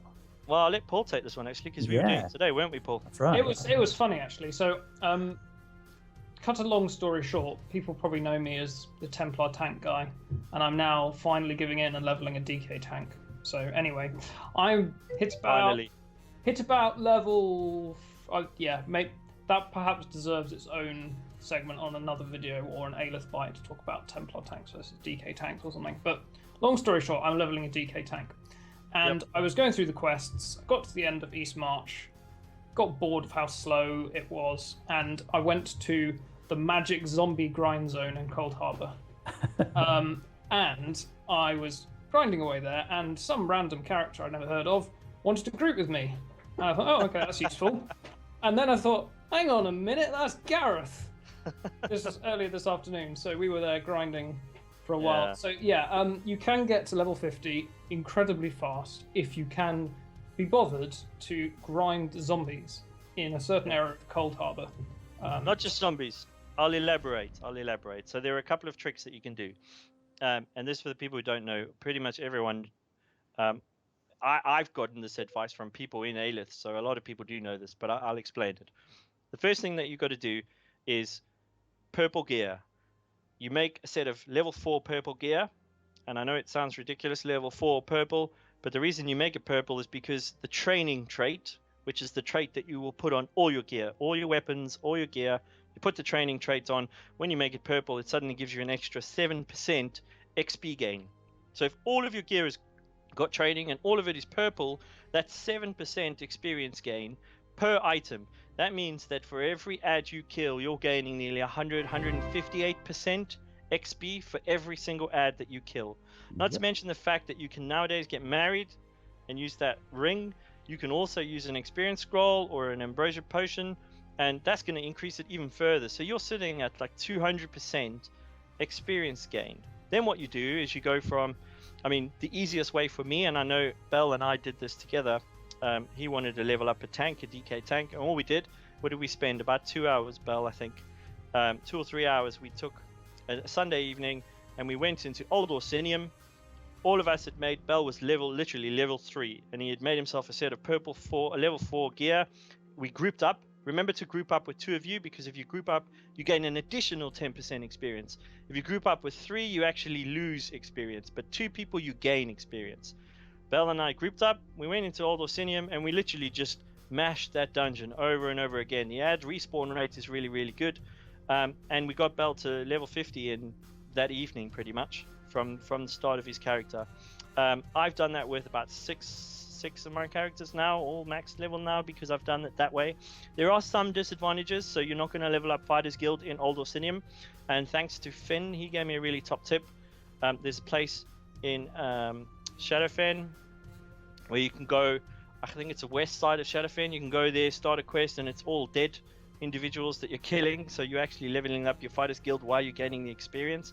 Plus, of course, the zombies in Cold Harbour, which you can get to now. You just port to Cold Harbour and you're in, and you can go to the zombie space. That's a really good place to farm as well, because you're not only farming experience, you're also farming the Fighters Guild, leveling that up at the same time. Where's another good spot? I mean, I've always liked Aldersonim because there's a specific spot in Aldersonim where you can just keep going round and round and round, and it's almost exactly timed. By the time you get back to your original spot, all the ads have spawned again. Yeah. So you can keep doing there's that. a similar circuit in going the left. Yeah, McKinder left, similar circuit. Yeah. Yeah. So yeah, it's easy to get to level 50 now. The only challenge is the skill points. So you don't get as many skill points doing the grinding as you would doing the main quest line. So the other way to do it takes a bit longer, but you end up with more skill points at the end, is to follow the main quest line. Forget all the side quests, just literally every time you get a quest that sends you to another area, go straight to that area and continue with the quest from there. There are a host of websites that you can go to that tell you each quest, one after the other, that leads to a champion to a skill point. So that's another really good way to do it. It does take a bit longer, and you end up either using more of your scrolls, experience scrolls, or ambrosia pots, but it is worth doing because you get more skill points doing it that way. So easy to level in a few. I said a few hours. I didn't say 2 hours. I said a few hours. Yeah, it's going to take you about 4 to 6 hours, I would say, of constant grinding to get there. I mean, a couple of days and you're done. Cool stuff. So we've got a question from Era. Yeah. And I know it's something that has concerned a couple of people. Is that if people have been invited to a trial by other members of Alith simply so that they can ninja test them on healing and DPS, what action are we taking against them for doing so? This is without their knowledge of them being invited for said reason. Well, if anybody, and I mean anybody in Alith experiences that sort of thing or suspects that that sort of thing has happened, contact one of us, contact a raid leader, contact one of the officers for certain, and we'll address that on a case-by-case basis. Yeah, we've made it absolutely clear that members need to be transparent with others when they're inviting them to raids. It will never happen on an Alith XP raid. No. But definitely, without question, if you are worried about that, if you think that has occurred, you come and see us. Let us know, because we will deal with it on a case-by-case basis, and we will address it every single time. Yep. You need to make that absolutely clear. We'll take it really seriously, and we will address that every single time without a doubt. Yep. Listen, I know Ollie put up an advice on how to get your DPS screenshot when the forum came up, and I think that was really good of him. I didn't know about the Scaled Conjurer at Sanctum Ophidia until Ollie posted that, and Nick's put up a really good guide as well.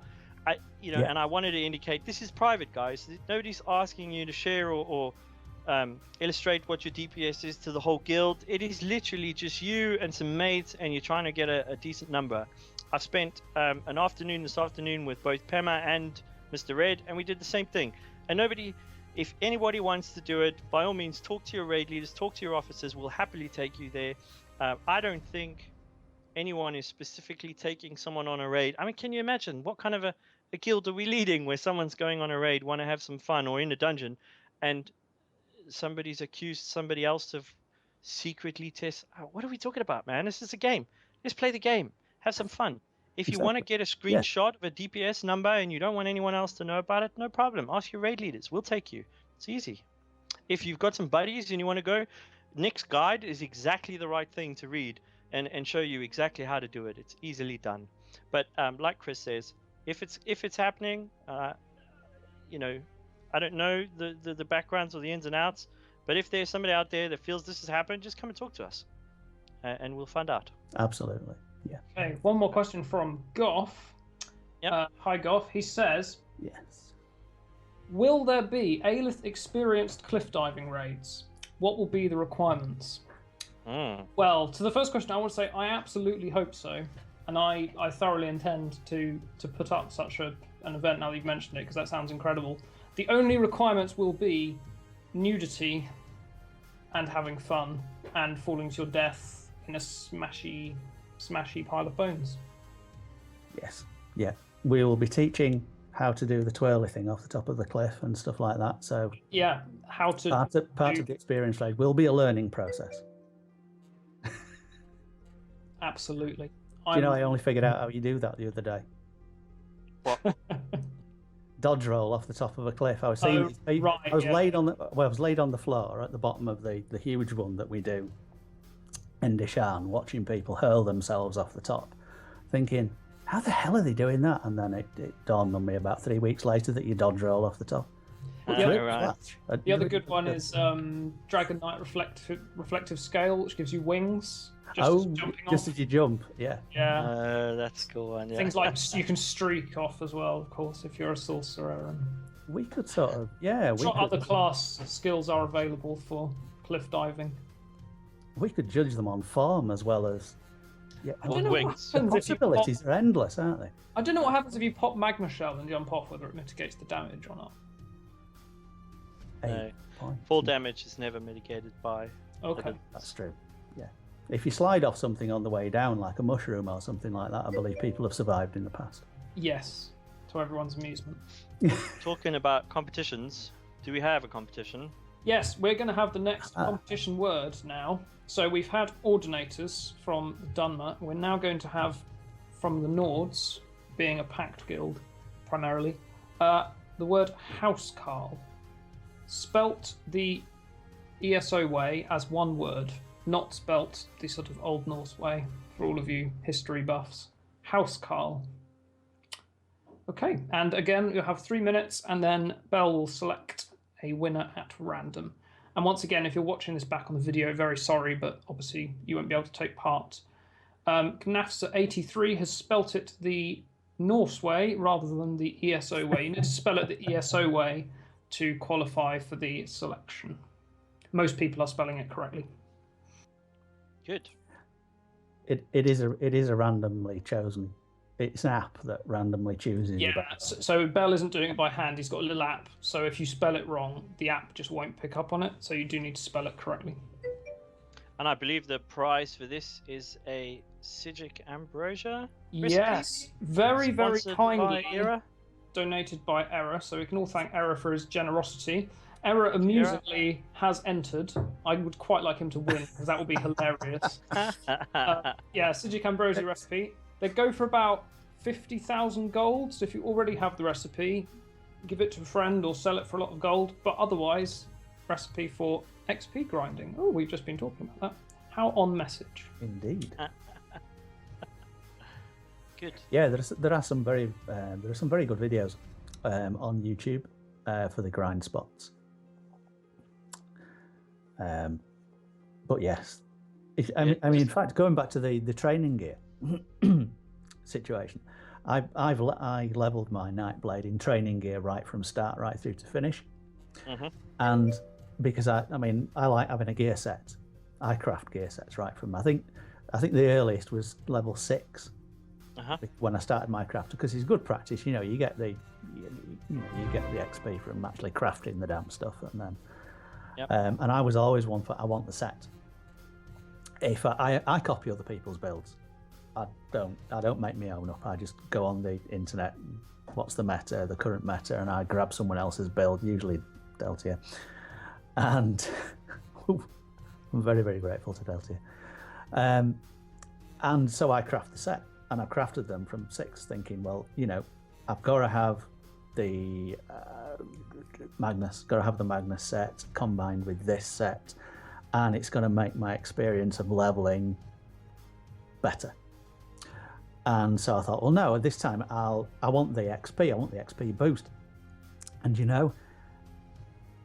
up until level 50, I haven't found any difference whatsoever in my DPS or leveling or anything like that. Leveled quicker because I've got bloody training gear on, but not having Magnus or not having Night Mother hasn't made the slightest bit of difference to leveling from 1 to 50.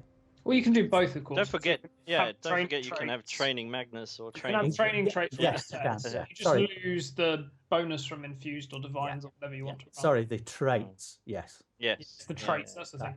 But Wait, there was that evening in Rewind, because Alith-Cast. I've just talked complete bollocks for 45 seconds. No, the traits, having the traits that were recommended. Yes. Yeah. There was that evening, wasn't there, where we did a noob stream in Old Orsinium or the other one? where we were both in purple training gear, and it was like every 5 minutes, one of us would be like, "Oh, I've gone up a level. Oh, you've gone up a level. Oh, I've gone up a level." It's insane. It really is. It's absolutely. And the great thing about purple training gear is if you make level 10 purple training gear, if you are still wearing it at level 30, you get just as much experience boost as you would if you made it again. Exactly. So you just make one set once at level 20 or something, and just the whole way. Yeah, I'd almost advise that you consider doing one every 10 levels. So that's how I've done it. 4, just because I don't have anything to wear when I start. So you could even do level 1. And then do like a level 10, a 20, a 30, a 40, and that's it. That's where you stop. And the reason you do that is because you kill the mobs faster if you are doing more damage, and if you kill mobs faster, it means you're earning XP faster. So what I do is I have my one character that I'm going to be leveling. I'll always keep set 1 or 4, set 20, 10, 20 in my inventory, and then I'll just switch them out while I'm in the dungeon. You don't need to worry about repairing. That actually doesn't affect how much XP you gain. So just, that's how you do it. Yeah, good stuff. But it's not required. And put them in the bank for when you, if you're like me, when you level your next alt up, which is practically all the time. Have we got a winner? Ooh, are you popping on, Belle, to tell us who the winner is, or?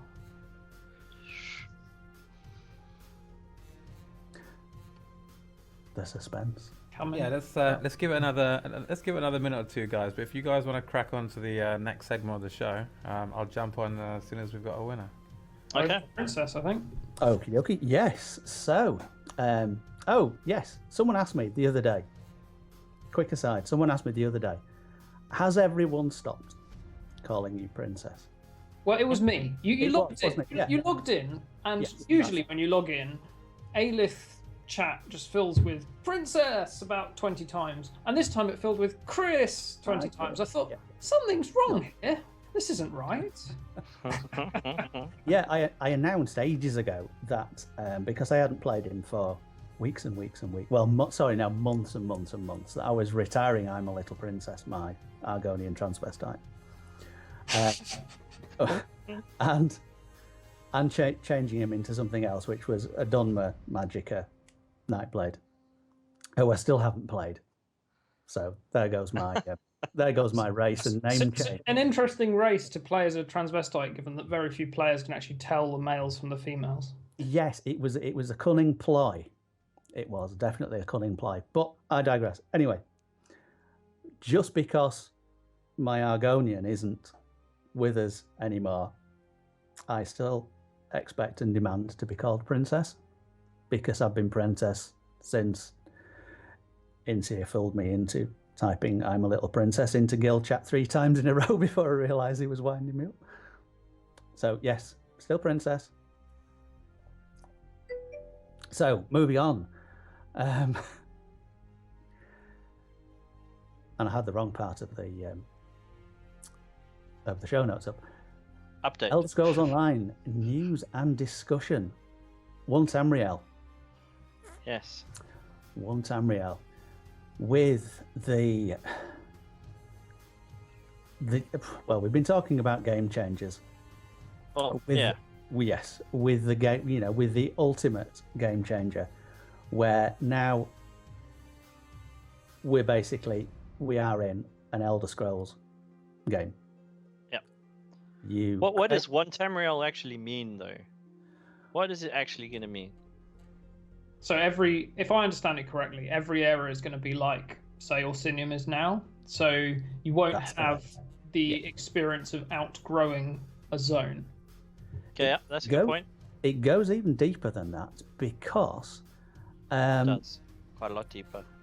When you walk out of the training instance, and you find you find yourself in Deshan, and you head off down to the harbour where they fished you out, and you want to go and say thank you and help the people that fished you out of the sea.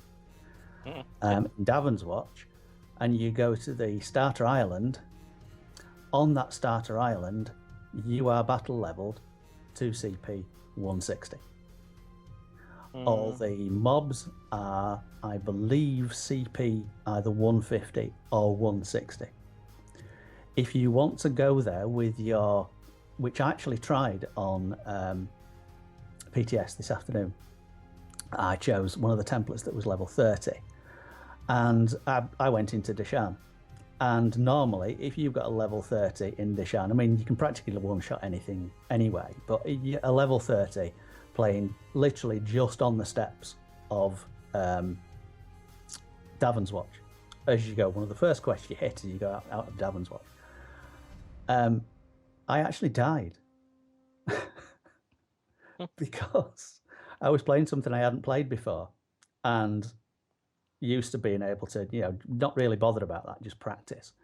And I died because I'd been battle level to CP 160 because all the mobs were at the same level as they are in Orsinium. So that's one level. Every single zone on the map is now at that point.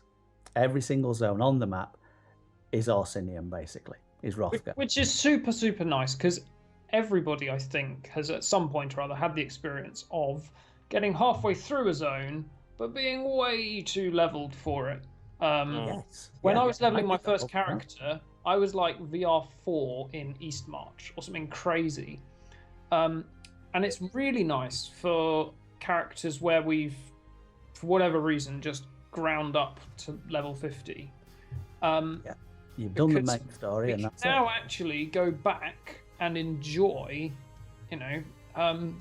Morrowind, for example, which usually is just too low level to actually enjoy for any length of time. It becomes utterly pointless. You get the little bit of XP from the quest that you do, but you don't get any XP from the mobs that you're actually fighting. They're all grey. They all go down like a sack of spuds, and it becomes pointless. It actually becomes boring because there's no challenge there.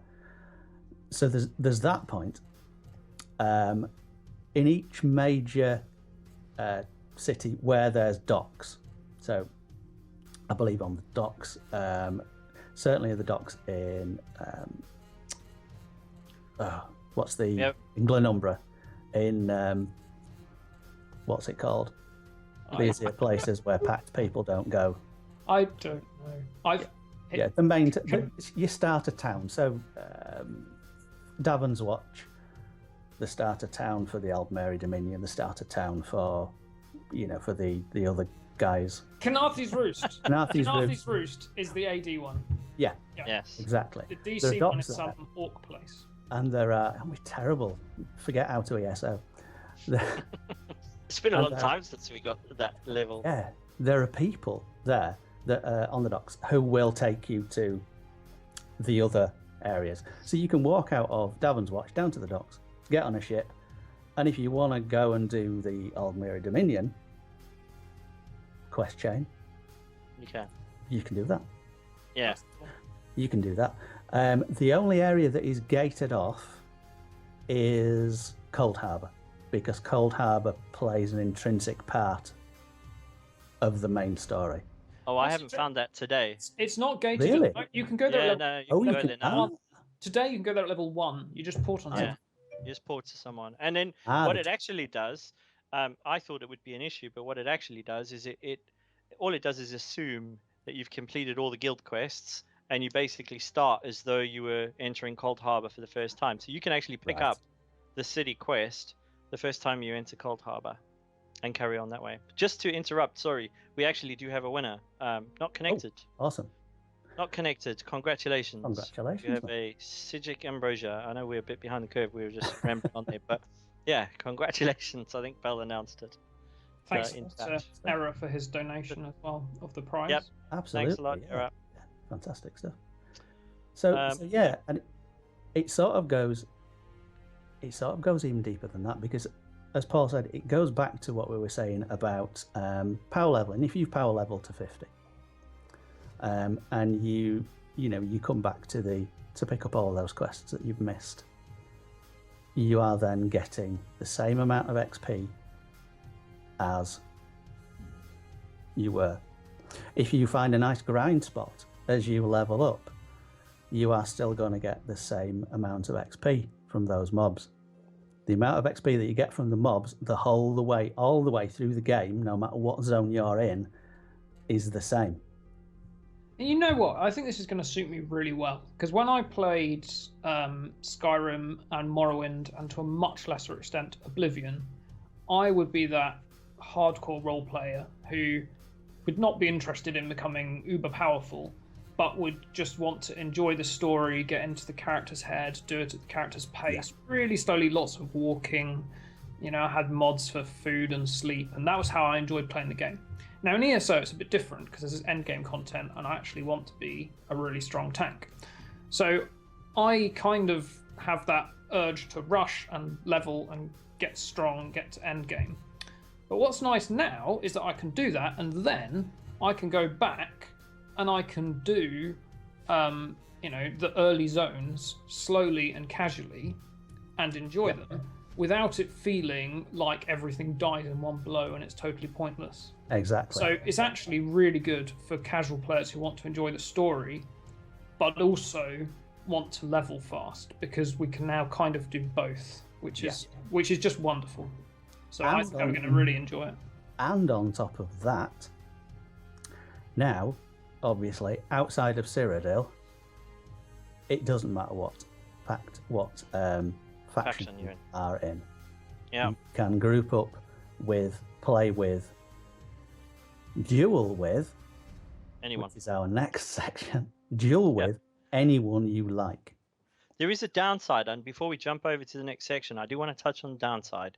So one of the real keys about having that segregated server element meant that we could potentially go to Reaper's March or somewhere, and it would be a lot quieter than any of the other zones. So if you wanted to go farming, for example, and picking up all of your different mats somewhere, you didn't have to contend with everyone in Elder Scrolls to collect your gear. So that the one downside for me is, of course, now when you're farming for materials, you're going to be fighting for materials across 3 different factions, whereas before it was just one faction. So I think if you're intending to go farming quickly, because it's going to be a lot harder to pick up your materials moving forward. I think they are going to monitor the population levels, though, aren't they? Because it's not going to be everybody's on the same instance. There are still server instances. Right. So you know it's not suddenly going to be 3 times as many people in that same zone. If the zone's overflowing, then it will activate another server instance. Yeah. And if the population grows to a certain extent that both of those are full, it will activate another server, and it's a dynamic process as well. Yeah, but you can't go to AD now and expect it to be quiet and farm all the nodes. No, because at the end of the day, AD is going to be just as busy as everywhere else, so they're probably rebalancing it a bit more.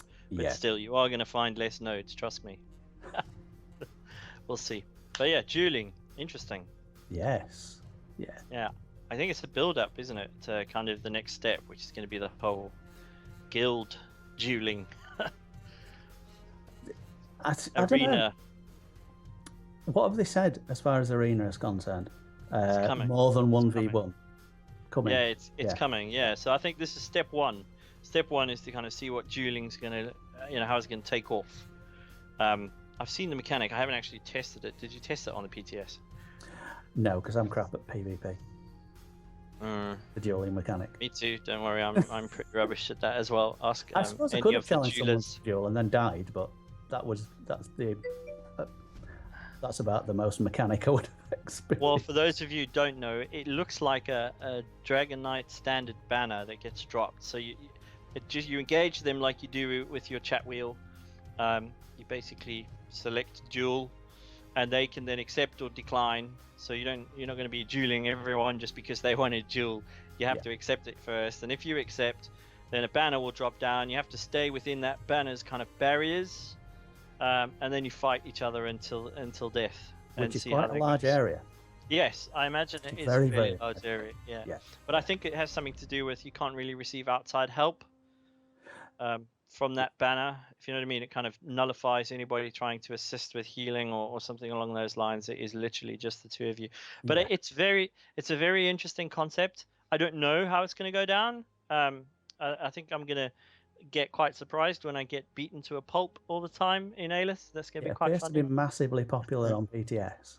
My sword's going to have her day again with you. I'm just putting it out Yeah, for sure. She's very good. I'm leveling a Stamp Sork now.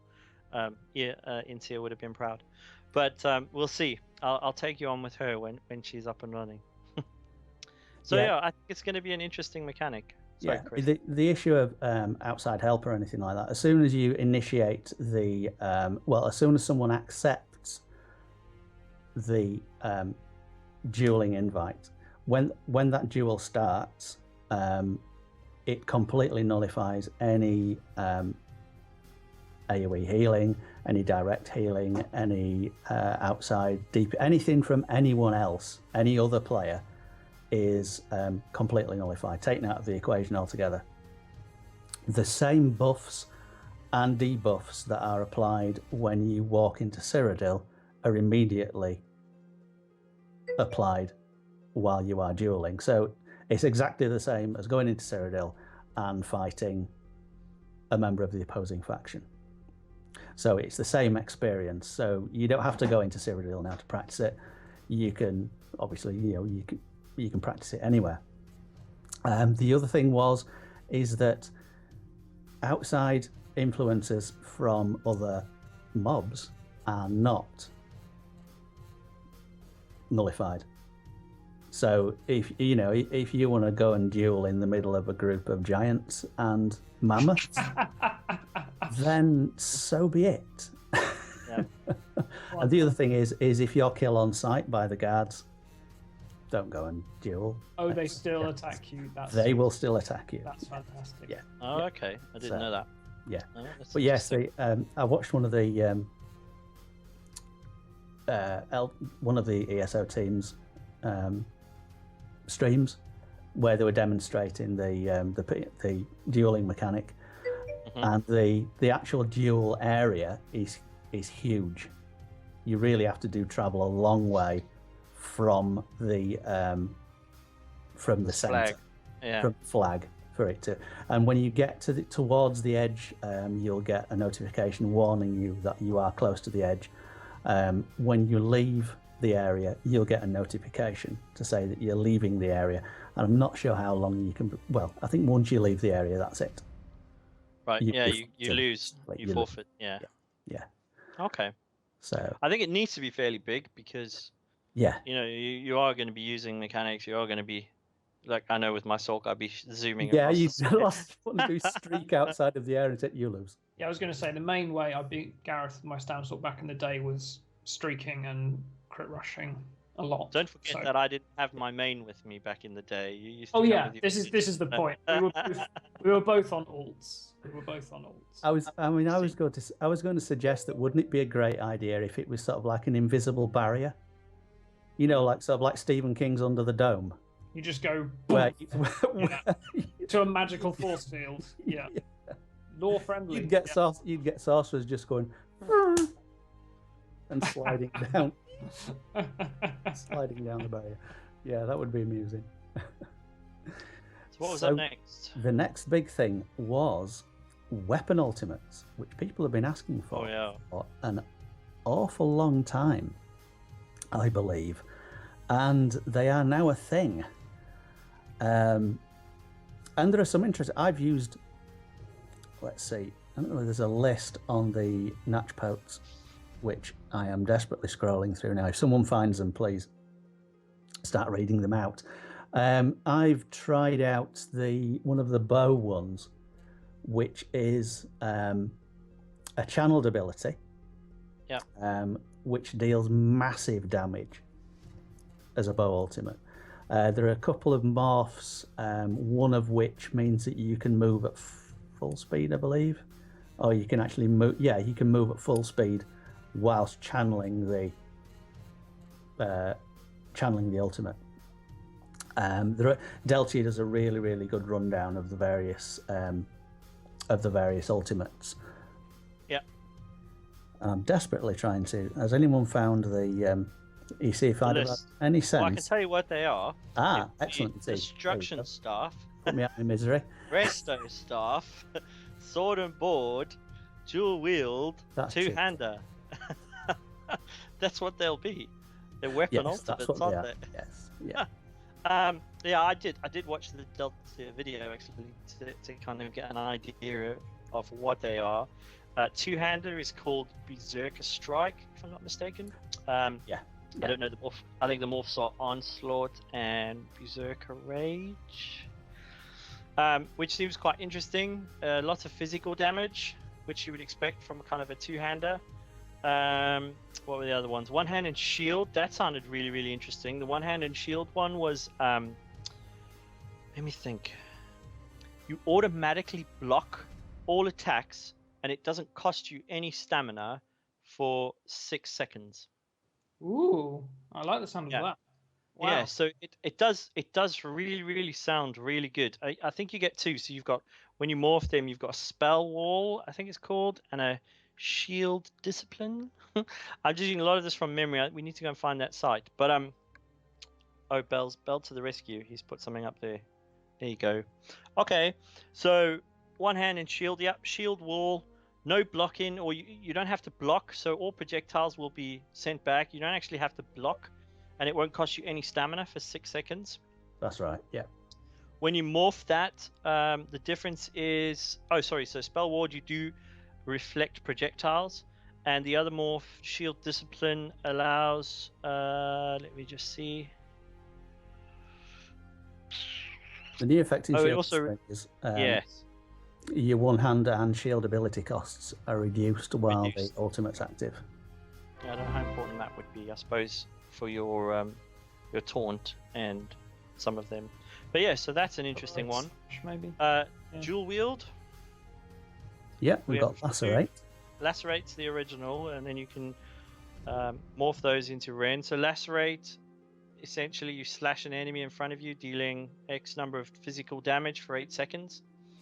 And healing you for 50% of the damage done. Heals you for 50% of the damage done. Yeah. Yep. And then we've got the first morph is Rend, which increases the duration of the dot that you put on. So you get in from 8 seconds up to 16 seconds now, with the same amount of, let's see, with the obviously the increased damage because lacerate's gone up to, dealing 4,419 physical damage over 16 seconds and healing for 50% of the damage done. Now that slash all enemies in front of you, so that is going to be 4,419 physical damage per enemy in a frontal cone. And the second morph, is Thrive in Chaos, which each enemy you hit increases the damage that is done. So for each enemy you get 5% increased damage, up to a maximum of 30% more damage done on top of the 6 mobs. On top of it's 2,455 over 8 seconds. Remember that number 2,455 is only based on the character and what that character was wearing at the time. So at the time, so that's X number. Your mileage is going to vary.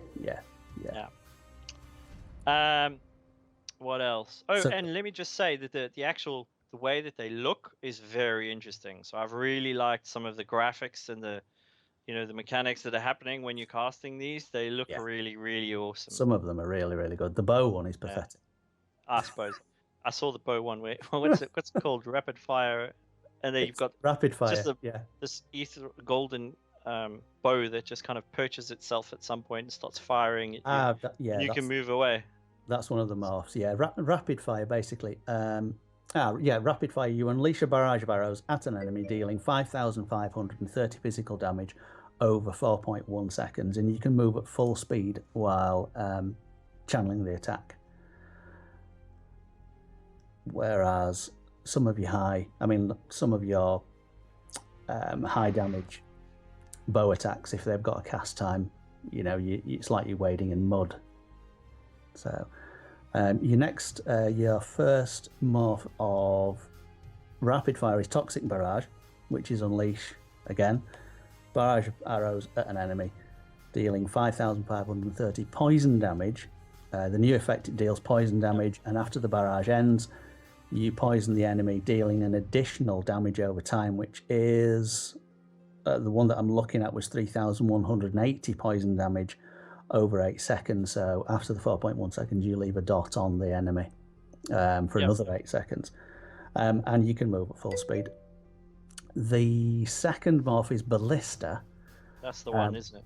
Yeah, where basically it summons a turret to unleash a barrage of arrows at an enemy, dealing 5,550. So you're not channeling the attack.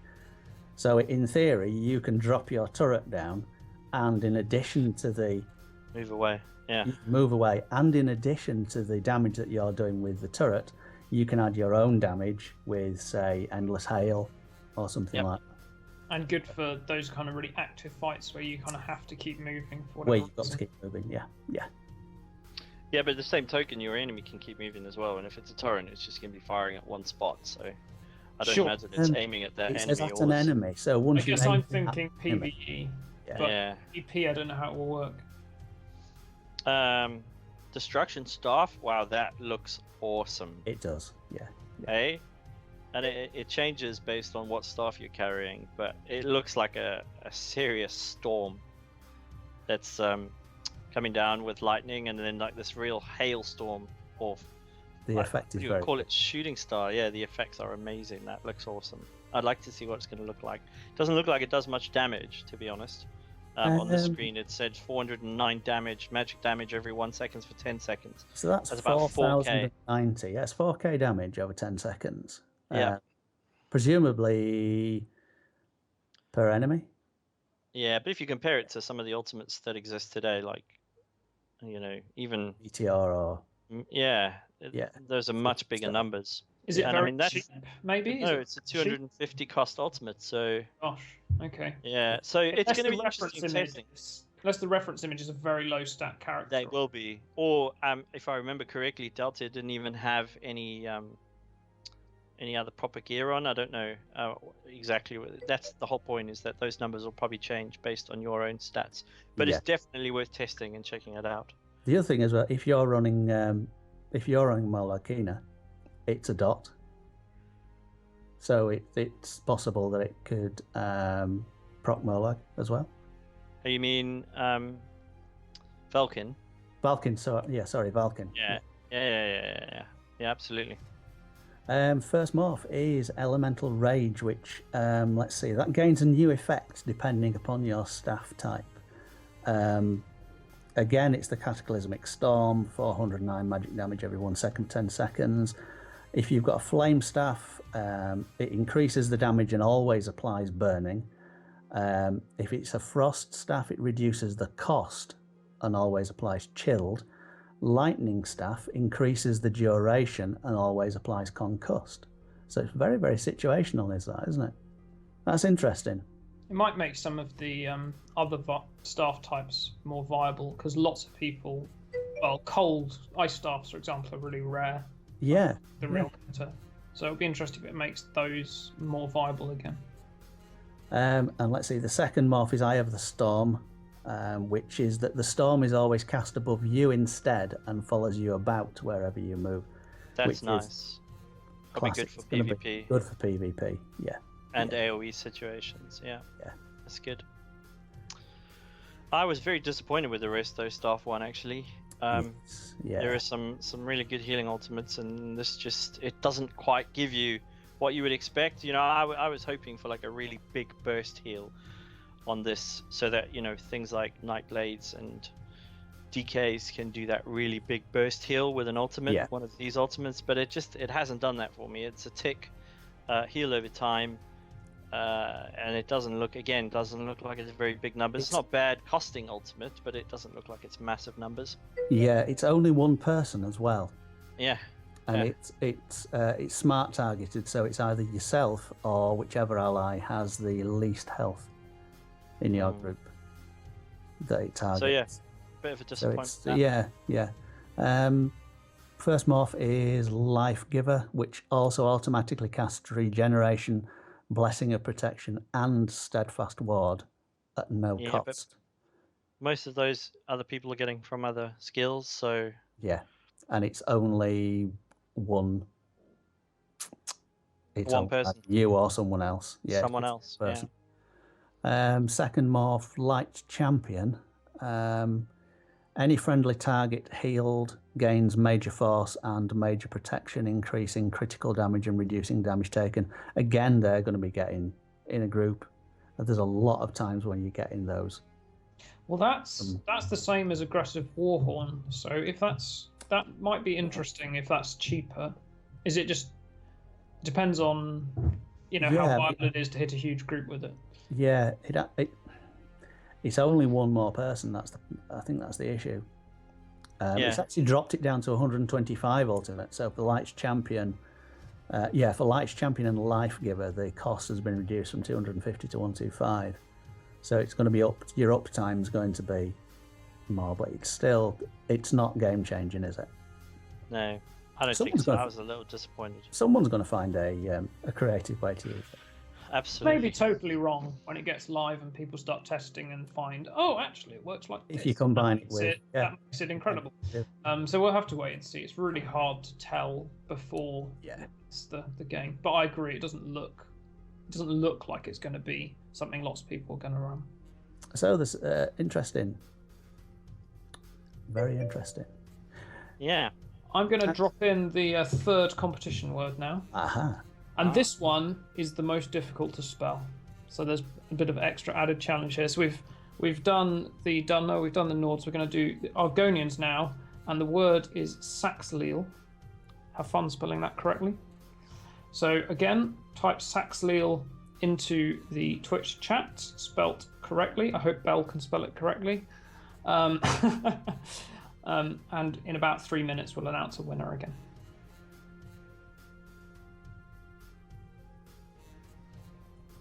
Shall we just be quiet for 3 minutes? So no, let's get back our voices. to. So I was looking for daily quests. Daily quests, yes. Yep. Which I haven't. Have you guys encountered any of the daily quests on PTS? Have you been on there? Because I haven't, honestly. I must admit. Yeah, I mean, other than the changes for the pledges, which I think we could go into and in a bit more detail, which are dailies in effect. Yeah. There is a big changes coming to the pledges, and I'm quite excited to say that I now know that I'm not going to lose my silver keys because I have been collecting them. And what's really great is we're going to be at 100% drop chance on monster helms now. So if you kill the boss in dungeon, you are going to be getting a helm, as well as your keys are now no longer going to be silver or gold. They're now being converted into an undaunted key, and if you have silver keys at the moment, they are going to become undaunted keys. So make sure you save up your silver keys as much as you do your gold keys, because they are going to be in equal value. We're also going to be getting, because we're getting so many more dungeons, so even some of the dungeons that have veteran modes already are going to get a version 1 and a version 2, if I'm not mistaken. That's going to be quite interesting. And because we're getting so many more versions of these dungeons, plus of course those that don't have veteran versions are now all going to be getting a veteran version, it means that we can now do more, collect more. There are 30 monster sets, I think, added to the game or so forth. And these sets are specifically going to be tied to the boss of each of these dungeons and the keys that you use to get the shoulders. But what's quite nice is we're going to be able to receive up to 6 keys a day. And how you do that is when you do the dungeon on veteran mode, you change it to a hard mode. So all of these dungeons are now going to have a hard mode where you read a scroll or something that then converts the boss into a hard mode version. And if you manage to achieve that, just like we do now with White Gold Tower or Imperial City Prison, you'll get 2 keys. Plus, we now have 3 quest givers that will give us the opportunities to go and do these dungeons instead of just the 2. So because we have 3 quest givers, and we can do 2 keys per quest giver, that's a total of 6 keys that we can now collect per day, which is quite awesome. And required, I think, because of all the new monster sets. So does it work the way that ICP and White Gold Tower do now, where they just say it's this dungeon and you decide for yourself whether or not you're doing veteran and whether or not you're doing hard mode, and your Exactly reward right. scales accordingly. Well, you can only do veteran and hard mode.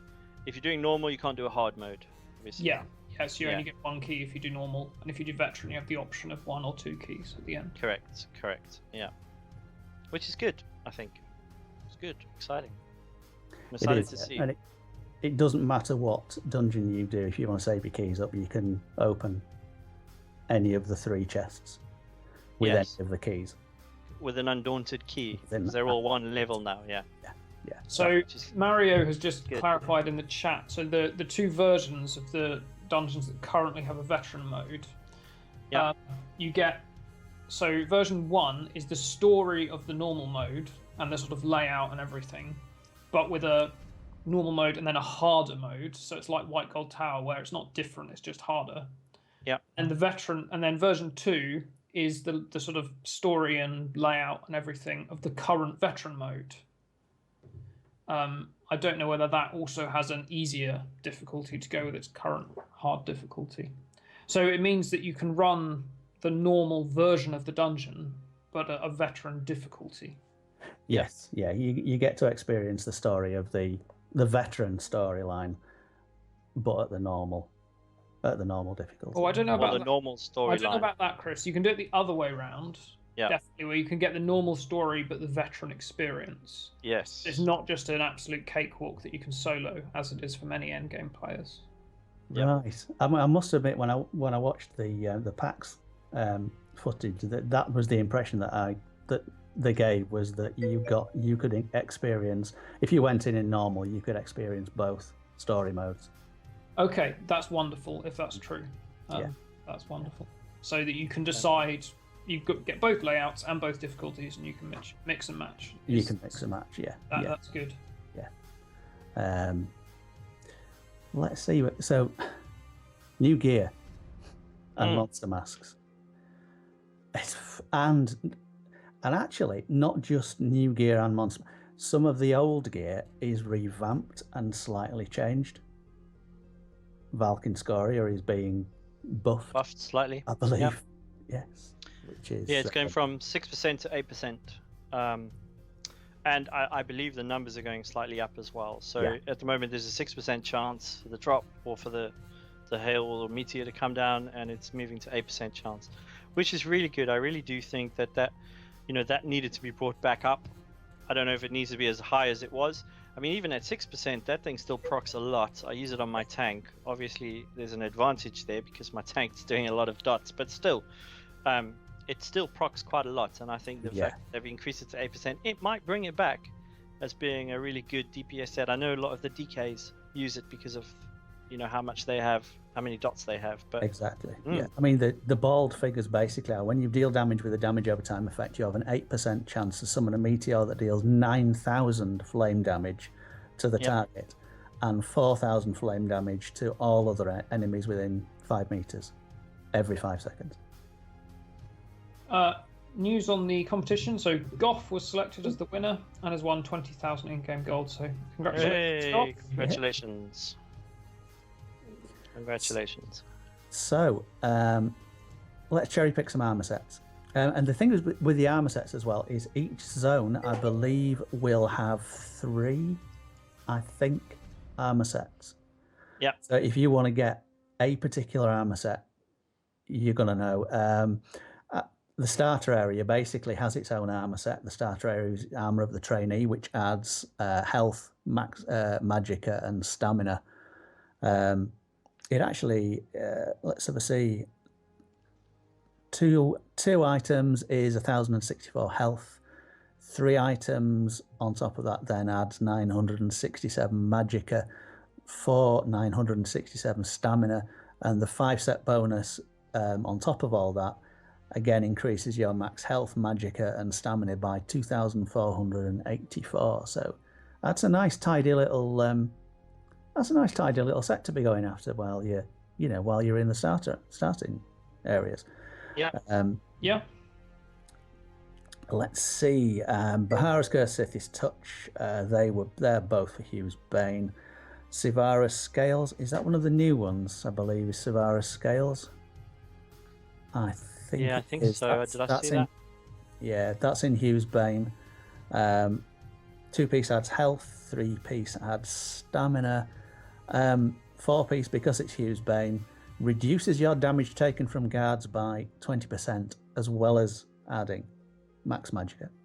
And the 5-piece bonus is when you deal damage of any type, you have a 5% chance to cause a burst of... Oh, now I can see it. I had to scroll across. To cause a burst of Lamia poison that deals 967 poison damage in a 5-meter radius and an additional 5,802 poison damage over 6 seconds to all enemies hit. And that's every 6.5 seconds. So, interesting. I'll tell you what's going to have a huge effect. This new monster set, Crag. Oh, with the one yes. piece. Yeah. That's massive. I mean, that's 1935 physical penetration. Yeah, that's going to be a big game changer, I think. Yeah. Just the one piece is unbelievable. Yeah. And that's from Fungal Grotto 1. Yeah. So I think that's. I mean, I watched a bit about the new monster sets that are coming, but for me that one was huge. That's massive. I like the skeleton one as well. You know, a lot of the drive nowadays for tanks is to be able to support the group, but at the same time you're constantly sacrificing your resistances. And that skeleton set, even the one piece, where it adds like nearly 2k resistances each, you know, physical and spell, just for the one piece, it's going to be a nice one piece set to have. So save your keys, people. Because Lord Warden used to give, well, still does, of course, give spell resistance from a one piece, I think. One piece, yeah. It does, yeah. Which and is the two piece is all right as well, but yeah, and there hasn't really been many very good tanking monster sets. Lots of people run Engine Guardian. Some people, if they're DKs, especially if they're done, will run Falcon Scoria just for damage. Yeah. Few people run Lord Warden. It's not really that popular. But lots of tanks just don't run monster sets at the moment. Well, the meta now for tanks is still Bloodspawn because of the ultimate generation. So as a tank, you're trying to support the group. You're casting Warhorn every 15 seconds or something. And you do that through kind of Bloodspawn and being able to regenerate that ultimate.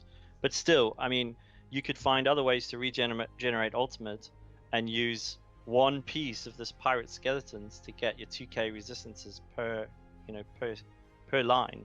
That's going to be pretty good, I think, anyway. Let's see, the Plambris set, which is from Crypt of Hearts 1. The one piece is just a max magicka increase. The 2-piece set is when you deal flame or shock damage, you have a 10% chance to summon a meteor shower of that damage type that deals 1300 damage to all enemies within 4 meters every 1 second for 5 seconds. And that's got an 8-second cooldown. What's that called again? That's it's Lambris, or if you're Welsh, it's Lambris. Oh yes, yeah. That's going to be the new Sork. That's Sork meta, I think, anyway. Maybe DKs as well. Very interesting for Sorks, that max magicka, and it does a particular type of damage. It's definitely going to be one to test on my Sork. Yeah, absolutely. Yeah. I think let's see. What's one of the other ones that's where are we? The Selene one from Selene's Web. That's a stamina one. When you deal direct melee damage, you have a 15% chance to call on a primal spirit that mauls the closest enemy in front of you for 12,000 physical damage. Yeah. Every 4 seconds. Sounds good on paper. Yeah, I don't know. I'm not blown away by that one, to be honest. I mean, max stamina, okay, fair enough. Max stamina's not a bad shout. It could have been a bit better than max stamina, but fine. And you're only hitting one target. You know, it's not everyone in front of you. Yeah. And it's only doing 12,000. 15% chance, fine. I suppose that's fair enough. It's going to happen kind of every 5-6 seconds. Quite often, but yeah. But still, I'm not 100% convinced that's going to be a big game changer, to be honest. There are some not so desirable ones. Slime Craw, which as well. Have you seen anyone with Slime Craw on? You know the hats. You know the horses' heads that you can get. Oh yes, yeah. To wear. It's like a like it's a crocodile. crocodile's head, basically. So Yeah. That's It's got the comedy value. It's actually a health recovery. Yep. And then you gain minor berserk at all times, increasing your damage done by 8%. It's disappointing. There are lots of ways to get minor berserk. There are. Yeah. An awful lot of ways to get minor berserk. Healers 100% provide it. uptime, no effort is okay. Yeah, you don't have to include it in your rotation, but If you're on your own, it might be something to consider. But if you're running in a group, probably not. yeah. Yeah. So, what have we got? There's an interesting one that I must admit I did see on Delty's video, which is the Swarm Mother, which you get from Spindle Clutch 1. Yep. Again, it's a stam recovery. When you block an attack from an enemy that is further than 5 meters from you, you spin strands of spider silk to pull the enemy towards you. The offense, so it could be an offense depending on which end of it you're on. The effect can occur once every 2 seconds. So that's an extra chain. That's an extra chains. If you're a tank, That could be interesting. It could be interesting. that's an extra chains. Yeah. Like those a pesky Nightblade socks tank. and those pesky socks and Yes, interesting especially as well. non-DK tanks who Yes. don't have chains, and chains. Yeah. they changed Silver Leash a while ago, which used to be able to chain undead. It doesn't do it anymore. It's now Leap. Yeah. It's rubbish. So that ruins out my Templar tank. So yeah, no chains sadly on non-DKs at the moment. So that's an interesting alternative. Interesting one. I was watching Delcy's video, and he was there. I mean, he was blocking, sort of constant blocking. So just to demonstrate it, so he was perma blocking, and it was pulling. It didn't matter what it was pulling them in from all over the place. If they hit him while he was blocking, it pulled them in. It was. Yeah, it was a bit of a bad video though, because he was actually chaining as well. Wasn't he? It was, yeah. To kind of defeat the object, but okay. I mean, I don't know if I would give up on the resistances that you get from that skeleton set one piece. I don't know if I would give up on, the ultimate generation from Bloodspawn for that. But if you're a DK, you wouldn't. But if you're a Nightblade tank and you're going into a situation where there's lots of AoE and you need to be pulling a lot of ads, I definitely would pop that on just to see how it goes and what that looks like. So it could be interesting. Yeah, there are some cool sets, definitely. And as you say, 100% drop chance. Yeah. Which is save your keys, people. Which is great. Even your silvers. Yeah. Silver keys. It's the way forward. So, I think the last thing. What else? The CP cap's going up another 30. It is. Yeah. Yes. Yeah. So 561. 561, yeah. I'm at 433 now, so I was 100 away. It's going to be 130 away. I'm sure I'll catch up, but it's a moving target. Yeah. I tell you what you do, Paul. You play the game. That does help. That does help. Difference. Yeah, if you play. Yeah. I was quite surprised bumping into you in Cold Harbor today. I was like, hey, it's Paul. Wow, what's he doing in the game? On the last few days. I'm doing really I well. know, I've got nearly points. How many? Nearly points. Right. Yeah. 290. Well, grats. I've only been playing the game. How long has it been out? You play a lot, but you play a lot on your alts. A lot of Yeah, lots you of do. You characters. play a lot on your non-veteran alts. So, yeah. So, but yeah. Oh, it's all good. It's all good. But I'll be getting them quicker once it goes up by 30 points because the catch-up mechanic will drop down a little bit. So I'll be getting them quicker. Yeah. I don't think there's ever going to come a day, where I get the maximum number of champion points. There'll be a new expansion comes out the day when I get to sort of close to the maximum number of champion points, and a new expansion will come out, and they'll get rid of champion points. Yeah, champion points are now gone. I now gone. And Chris has finally reached it. God damn it. Zas. And I think that pretty much brings us to a close, doesn't it, gents? I think it does, yeah. It does. It's been 2.5 hours. I mean, we're going to be... Jeez, 2.5 hours. Yes, easy 2.5 hours. Yeah, I mean, this Sorry, is not guys. it's not sort of the end of the discussion for one Tamriel because Yeah, there's more certainly, to come. there's more to come, and I'm certainly going to be going back onto PTS. What did they say that they were? There's something that they're bringing in that's not being housing.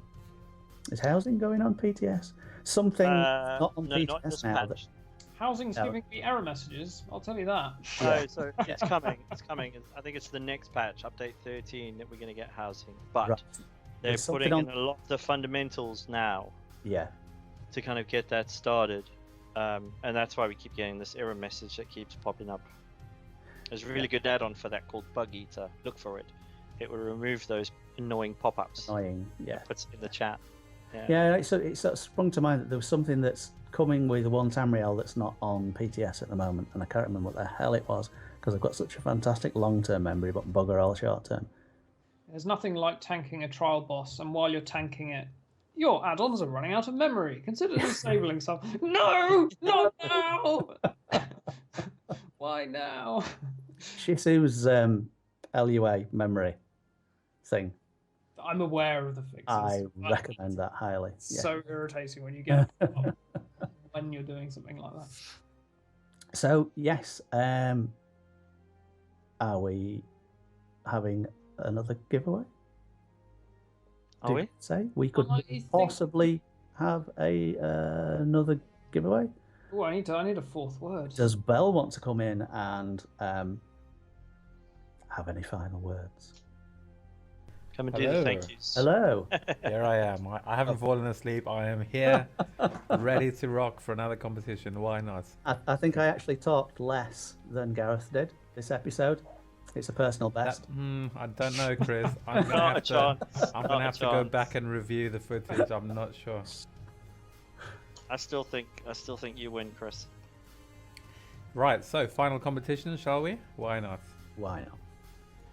Okay, so we'll give out another 20k, guys, for all of you who stuck through right till the end of the show. This is your little treat. Do you know? I think practically everyone has. Yeah, it's been brilliant. Thank you so much for all the Really? support and the attendance, guys. It's been great to have you on the show. So Mario says bird is the word. We need to do an Elder Scrolls version of that. So let's do Cliff Racer for all you Morrowind Okay. long-timers. Hang on, before you guys type it, don't type it just yet. I need to get that set up. Bell wasn't given prior warning for this one. Right, so what word are we going for, Paul? Cliff Racer. And I'm presuming no one is going to volunteer to sing. Okay, you can start typing it now, guys. So if you've typed it before now, it doesn't count. You've got to start typing it now. Cliff Racer. Oh, I'm having a bad hair day. So I don't know whether any of you played Morrowind, but in Morrowind there were cliff racers, and they were these really annoying mobs that weren't actually dangerous and were very unlikely to kill you, but they were sort of just at that height where it was really difficult to hit them. So if you only had a dagger or something, you couldn't reach. Yeah. Yes, I remember And, them well. and the way that it worked in Morrowind, your weapon skill was your chance to hit, not your damage. So when you were like at the start of the game, like bow level 1, actually hitting a cliff racer with one of these things was basically impossible. So you're sort of just standing there swinging your big sword or something, not, perfectly hitting, but not connecting because your skill isn't high enough. It's the right pain. So it was just about the only thing that everyone didn't like about Morrowind. So then in Oblivion they had Saint Giub, who was sainted because he killed all the cliff racers. Cliff Racers were ridiculously hard to kill at the beginning of that game. Yeah, and they Really weren't dangerous, impossible. they were just so annoying. Yeah. I remember when I bought the game. I actually remember getting the construction kit, and I had more fun Oh, with yeah. that than I did with anything else. I yeah. just revamped everything. I still remember building a stage and telling my friend to go and play it because I'd created a little quest, and it was a lot more fun than the actual game. Oh, this is Right, great. shall we roll for the winner? Yeah. Go for it. Go for it, mate. Are we Yeah. ready? Still people Not type. 3 minutes this time, but loads of people have typed it. Still a few more. I think some people are going for second and third attempts already, so we should probably Not give it a Connected roll. has enjoyed the fact that I said not connecting. Right, here we go, guys. Who wants to give us a countdown for the roll? Go on, Paul. 3, 2, 1. Roll the dice, Spell. And we have a winner. Looks like we've got Indus Noir. Indus Noir. Indus Noir. Yeah, congratulations. Awesome. 20k, Richard. Wow. Congratulations. Are you writing this all down, Bell? Because Mate, it's you all need to remember recorded. this. Have you forgotten? You're going to watch through 2.5 hours of video just to remember who the winners To are. remember who the winners were. Yeah. I'll just skip through it. Have fun with that. I have also got a log of all the text, so I can probably search it quite quickly. Yeah, that's the way to do it. Yeah, so no thinking that Bell has forgotten who won and hitting him up in game and saying, it was me. Where's me 20k, mate? It was me, honest. Yeah, now that we've discovered this cool little new toy, we might be doing more of these giveaways in the future. It's pretty handy. Yeah, I mean, how long in the past has it taken us to come up with ideas for? Competitions. Yeah, I'm sure we'll still do the odd Yes. creative, fun, interactive competitions because some of them are quite good fun. I particularly like the trying to hunt down, find an officer live on the show within. Yeah, that was in-game. good. That's Find Bell in real time. Yeah. Was excellent. I enjoyed that when I was, That was a good one. watching. As a member. Yeah. We by boat once, and lots of people went to the wrong boat because there were two boats that looked very, very similar. Yeah.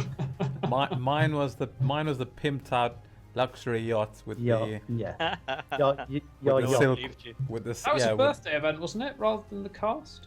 yeah, I think you're right. Yeah. It was, You're wasn't right. it? It was. Yeah. I had the temerity to describe it as a skiff. Don't even go there, Chris. There's nothing wrong with a skiff. All right, guys. Well, a few final words from me before I hand over to Chris to wrap us up. So, thanks again, everyone, for joining us. It's fantastic we had nearly 50 people at one point, which is brilliant. In fact, we had the third highest viewers of 47 ESO streamers. So That's go Alith. Hey. So well done, guys, representing Alith. Brilliant. Somebody asked in chat if Alith-Cast is back, as in back. That's definitely the hope and the plan. So I know we've had a little break for a while, and we've all been really busy looking after the guild, which is always our priority. But we definitely want to bring the show back more regularly again. So fingers crossed that will happen. I'm looking at the boys there. Broken the ice now. Yeah. But I'm sure we will be back sooner than later. So watch this space. Good stuff. The last thing, really, guys, that I'm really, really excited that the raids are back. I know it's been a while, so thanks for being patient and bearing with us. We wanted to get it right. The wait is over. The fun is back, and I need to get my backside into more raids because I haven't quite mastered the old Maw of Lorcage. I need to get some practice in there, but I'm really looking forward to raiding with you guys and just keep having fun, keep being Alithians. You know, you guys are what make the guild so special, and we're very lucky to have a community like you guys. So keep having fun, guys, and I will see you all in Tamriel. Hey. Good stuff. Yes, so it only goes for me to say thank you to Gareth and Paul, my co-hosts on tonight's show. A huge thank you to everybody for coming and seeing us here on Twitch, and big thank you again to the officers and raid leaders and our recruiters for all the huge amount of work that they put into the guild every day. It's really, really much appreciated. It really is. And if you want to know more about Alith, you can visit our website at www.alith.eso.com. We're on Facebook if you search for Alith ESO on Facebook.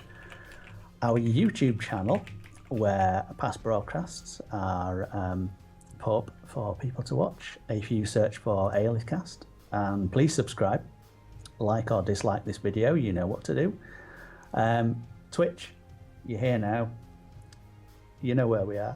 But if you're watching on YouTube, if you search Twitch for Alith ESO. Twitter, we have an official Twitter feed, which is at Alith-ESO. You can see a pattern forming here, can't you? If you want to know about Alith, or indeed if you wish to join, go to the aforementioned website. Yes, that's the thing. Or email us at info@alith.eso.com, or you can contact us in game. I'm sure somewhere on the video, which I can't see because I can't actually see Twitch at the moment, there will be a list of officers for you to contact. Up there, is it? Yeah, it's up there apparently. Or there. It might be the other way. Yeah. Yeah. I think it's definitely over. definitely there. Yeah. It's somewhere. It's definitely there. If you click in various places on the video or below it, the law of averages will say that it will take you to our website. And most importantly of all, a big thank you to all the members, because it makes it an absolute pleasure to log in every single day to play with you guys. Thanks very much. Yep. That's it. Bye. Thanks, for now. guys. See you in Tamriel. Thanks, guys. See you Bye. later. Bye bye now. Bye bye.